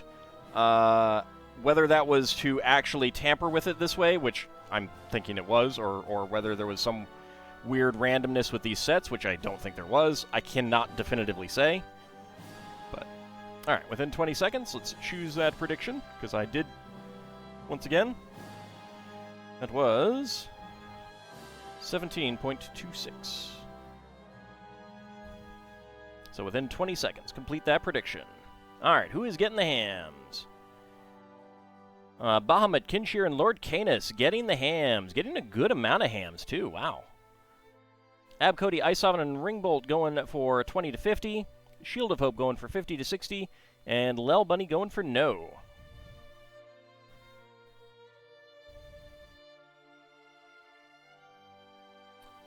What monster would besmirch Lego? The weird thing is that is just which ones seem to have been taken out. I mean, and it, like, again, like, there's a chance that there was something accidental, like, they opened it to make sure that it had everything inside or something like that, and then a stack of them fell over, so they tried to put them back in, and they got the wrong ones in different sets, kind of thing. So it is, in fact, the welder. That is another welder. I can't even see all of them.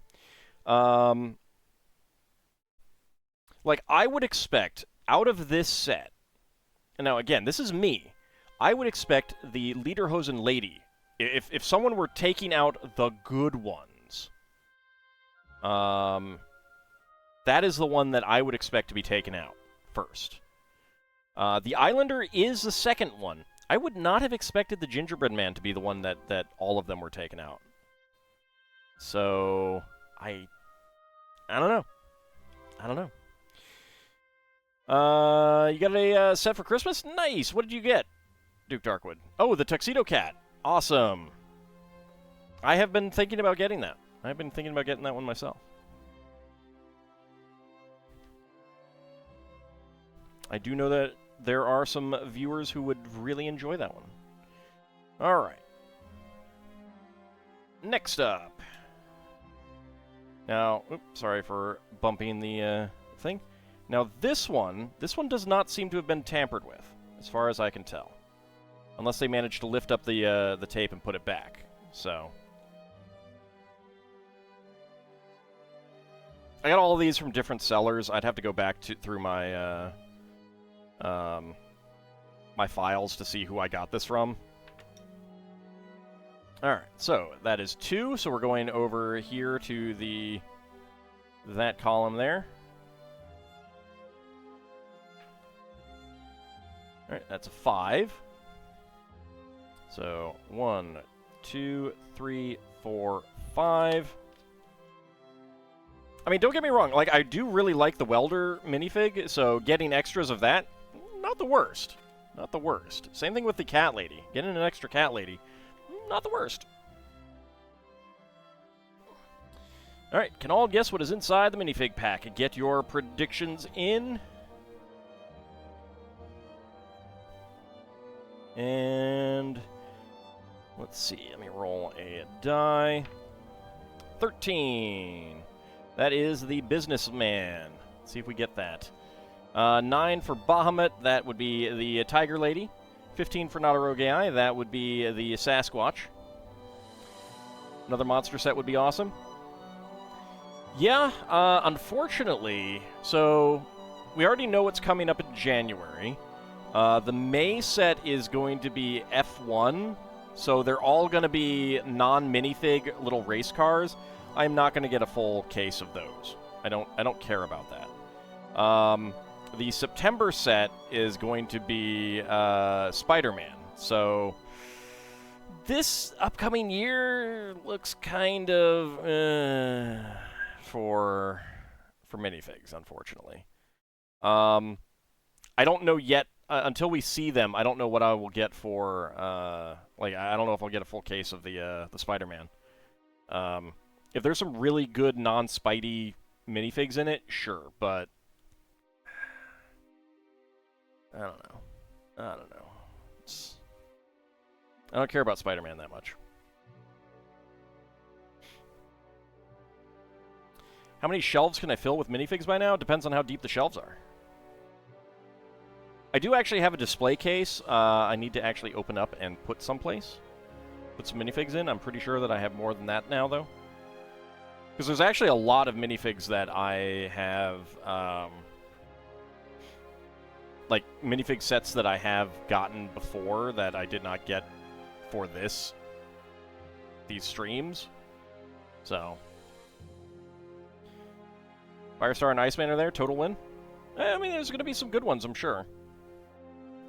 Alright, predictions are closed. And go. Alright, let's see. What do we got? What do we got? That feels like a bit of a head element. Is that what I think it is? That is what I think it is. Okay. 11.41. It's always fun to feel a unique piece with the very first feel. We have the Brainiac Scientist guy. Let's see if that is, in fact, the Brainiac Scientist guy.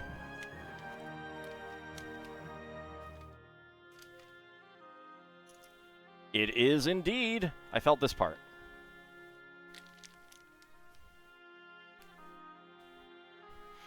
Okay, so, once again, that was 11.41.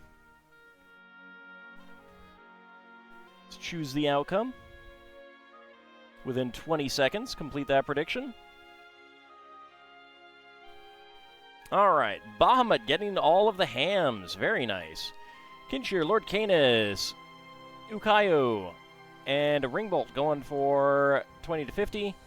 Shield of Hope going for 50 to 60, and Lel Bunny going for no. Yay for tasty, tasty hams. I know, now Mad Martin has to give up his leftover ham sandwich to you. That's the rules.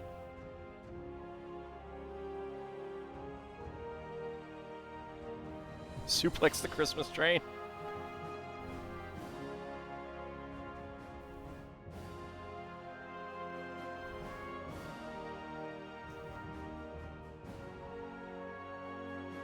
No printing on the back, unfortunately. Although this is when they were doing bi-molded legs and arms already. So it's a little weird that there's no printing on the back. Yeah, I need a Sabin figure for that. I don't think I have one. Oh, I know. I know who can suplex the train. I know who can suplex the train. Hold on. Hold your horses. Ready for it, Lil Bunny? I can suplex the train!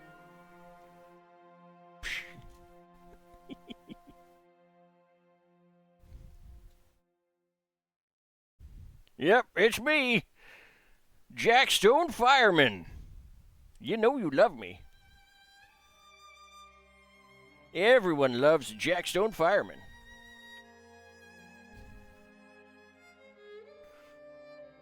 Hey, I'm a fireman. You can't make a flare me. I'm immune. All right, and the final minifig set for the night. Again, for new viewers, we're going to be doing something a little bit different with this one. I will make a guess. Get over to the weights. I will make a guess, then I will roll a die, D12, and then we will weigh it, and then we will scan it. We will see which of them are correct. Okay, so first of all, D6. Okay, 3, so we're going for the top register.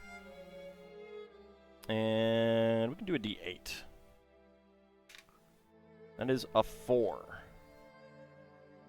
right, 1, 2, 3, and 4. Okay. So once again, can I guess what is inside the minifig box? Get your predictions in.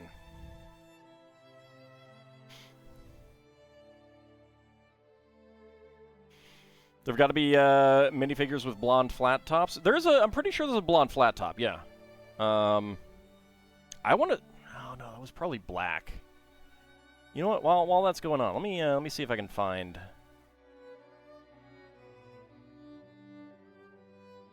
Let me see if I can find that.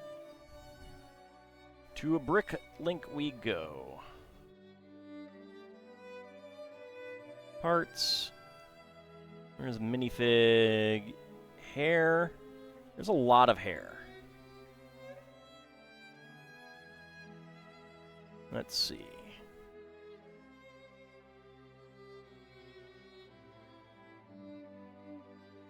Black, light bluish gray, orange, white, and flat silver for the flat top with straight even sections, and then for the extended sides, there's tan. So yeah, that would work. That's beige. Yeah, you could definitely do blonde with that one. Minotaur sleeping in because of snow day closed everything. Ice Oven going for a 5. That would be the Halfling Druid. A Leonin Christmas Pie Deliverer. I want some pie.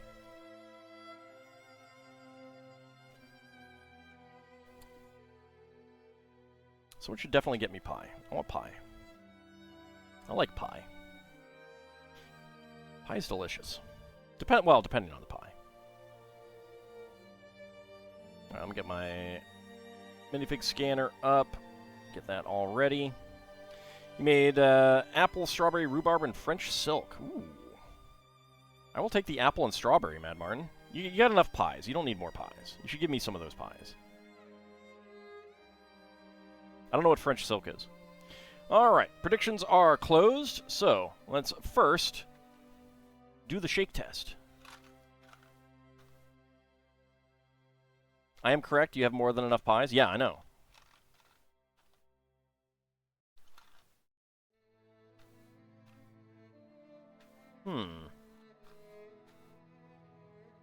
Alright, I'm going to go for the Aarakocra. Not feeling too much moving around, but I'm not feeling a cloak piece. So yeah, I'm going to go for the Aarakocra. Let's see if that is correct. First of all, roll our die. That was a 1, so that doesn't work. Let me actually roll in here. 10. Okay, that is Lady of Pain. Which we have not gotten any Lady of Pains. We have not gotten any Aarakocras. 19.88. Oh, that looks like that could be Tasha. Alright, the weight is Tasha. Oh, it's a type of chocolate. I've never had chocolate pie before. Okay, so it is saying Tasha. That would be our last Tasha, if so. Let's see.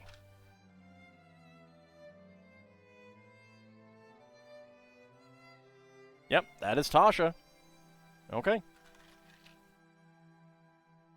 So the weight is correct. Let's go ahead and open it up and check. Is a chocolate pie like chocolate fudge? Or like chocolate pudding in consistency kind of thing in a pie? That is correct. Chocolate mousse pie. Okay, yeah. So, kind of like pudding consistency, cheesecake consistency kind of thing. Alright, that is a yes with weight. Let's complete that prediction. And who is getting the hams? Isavan and Ukayu. Bahamut going for yes with guess. Lord Canis, Shield of Hope going for yes with die roll. And Kinshir and Lel Bunny going for no. It's Tasha. That's what she went by when she made her uncontrollable hideous laughter spell. Thank you. I go by her chosen name.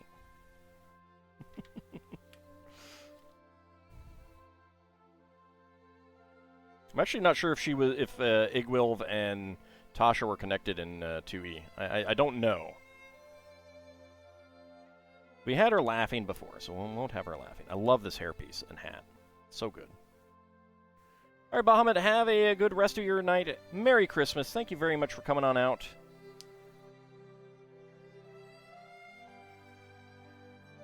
You never get the hams. I know. It's because you never wager anything. Got to get in it to win it. All right, Minor Trader, thank you very much for coming on out. We're going to be wrapping up shortly as well. All right, I can put my scale away. And a spare trans pink flame. Oh yeah, I haven't zoomed in on any of them. Hold on a second. Let me do that.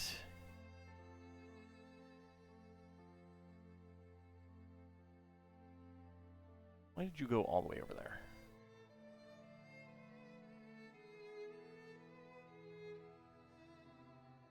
All right, hold on.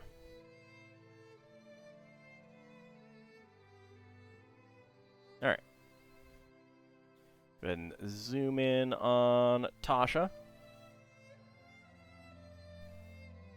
Once again, uncontrollable hideous laughter in her spellbook. I do love the design on her spellbook as well. It's very cool. Great torso design as well. kind of a few too many belts, though. Like, this is... She needs to stop, you know, talking to Tetsuya Nomura. Look at all those belts. But I love the hair. I love the hair. I really wish that we had gotten the Goth Witch from the video series that that we were supposed to. That would have been such a good minifig. Remember in 3.5, they hinted at Tasha and Igwilv being the same, but then doubled down in later editions on them being the same? Yeah, like, I don't know if that was a thing from Gary. From back in 1E Greyhawk kind of thing. So that was Tasha. This was our kooky wizard. I do like that there is a normal minifig head underneath there. And you can see he's got some, you know, wrinkles up there, which get a little bit exaggerated.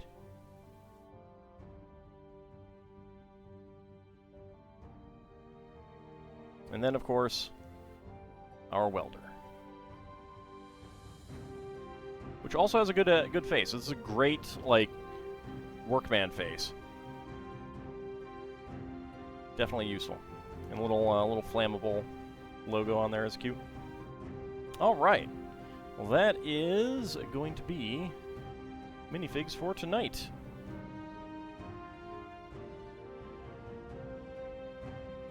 Wait, what? What, wait.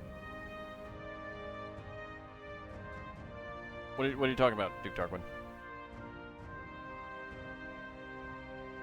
Oh yeah, for those who came in late, here was the Christmas arrangement, which is very cool. Welder can hang out at the garage, yeah. That's very cool. All right, but that is going to wrap us up for tonight. I want to thank you all for coming on out. Really do appreciate it. Merry Christmas to everyone. We will be back on Friday to wrap up the Botanical Garden. I'm very much looking forward to finishing that. So that stream may go a little bit long as I try to push through to get it done. Then we will be back on Saturday for some more Spelljammer. Monday we will be back for some more Xenoblade Chronicles 2 side questing and such. And then we will be back on next Wednesday, which will be a new year to build some new stuff.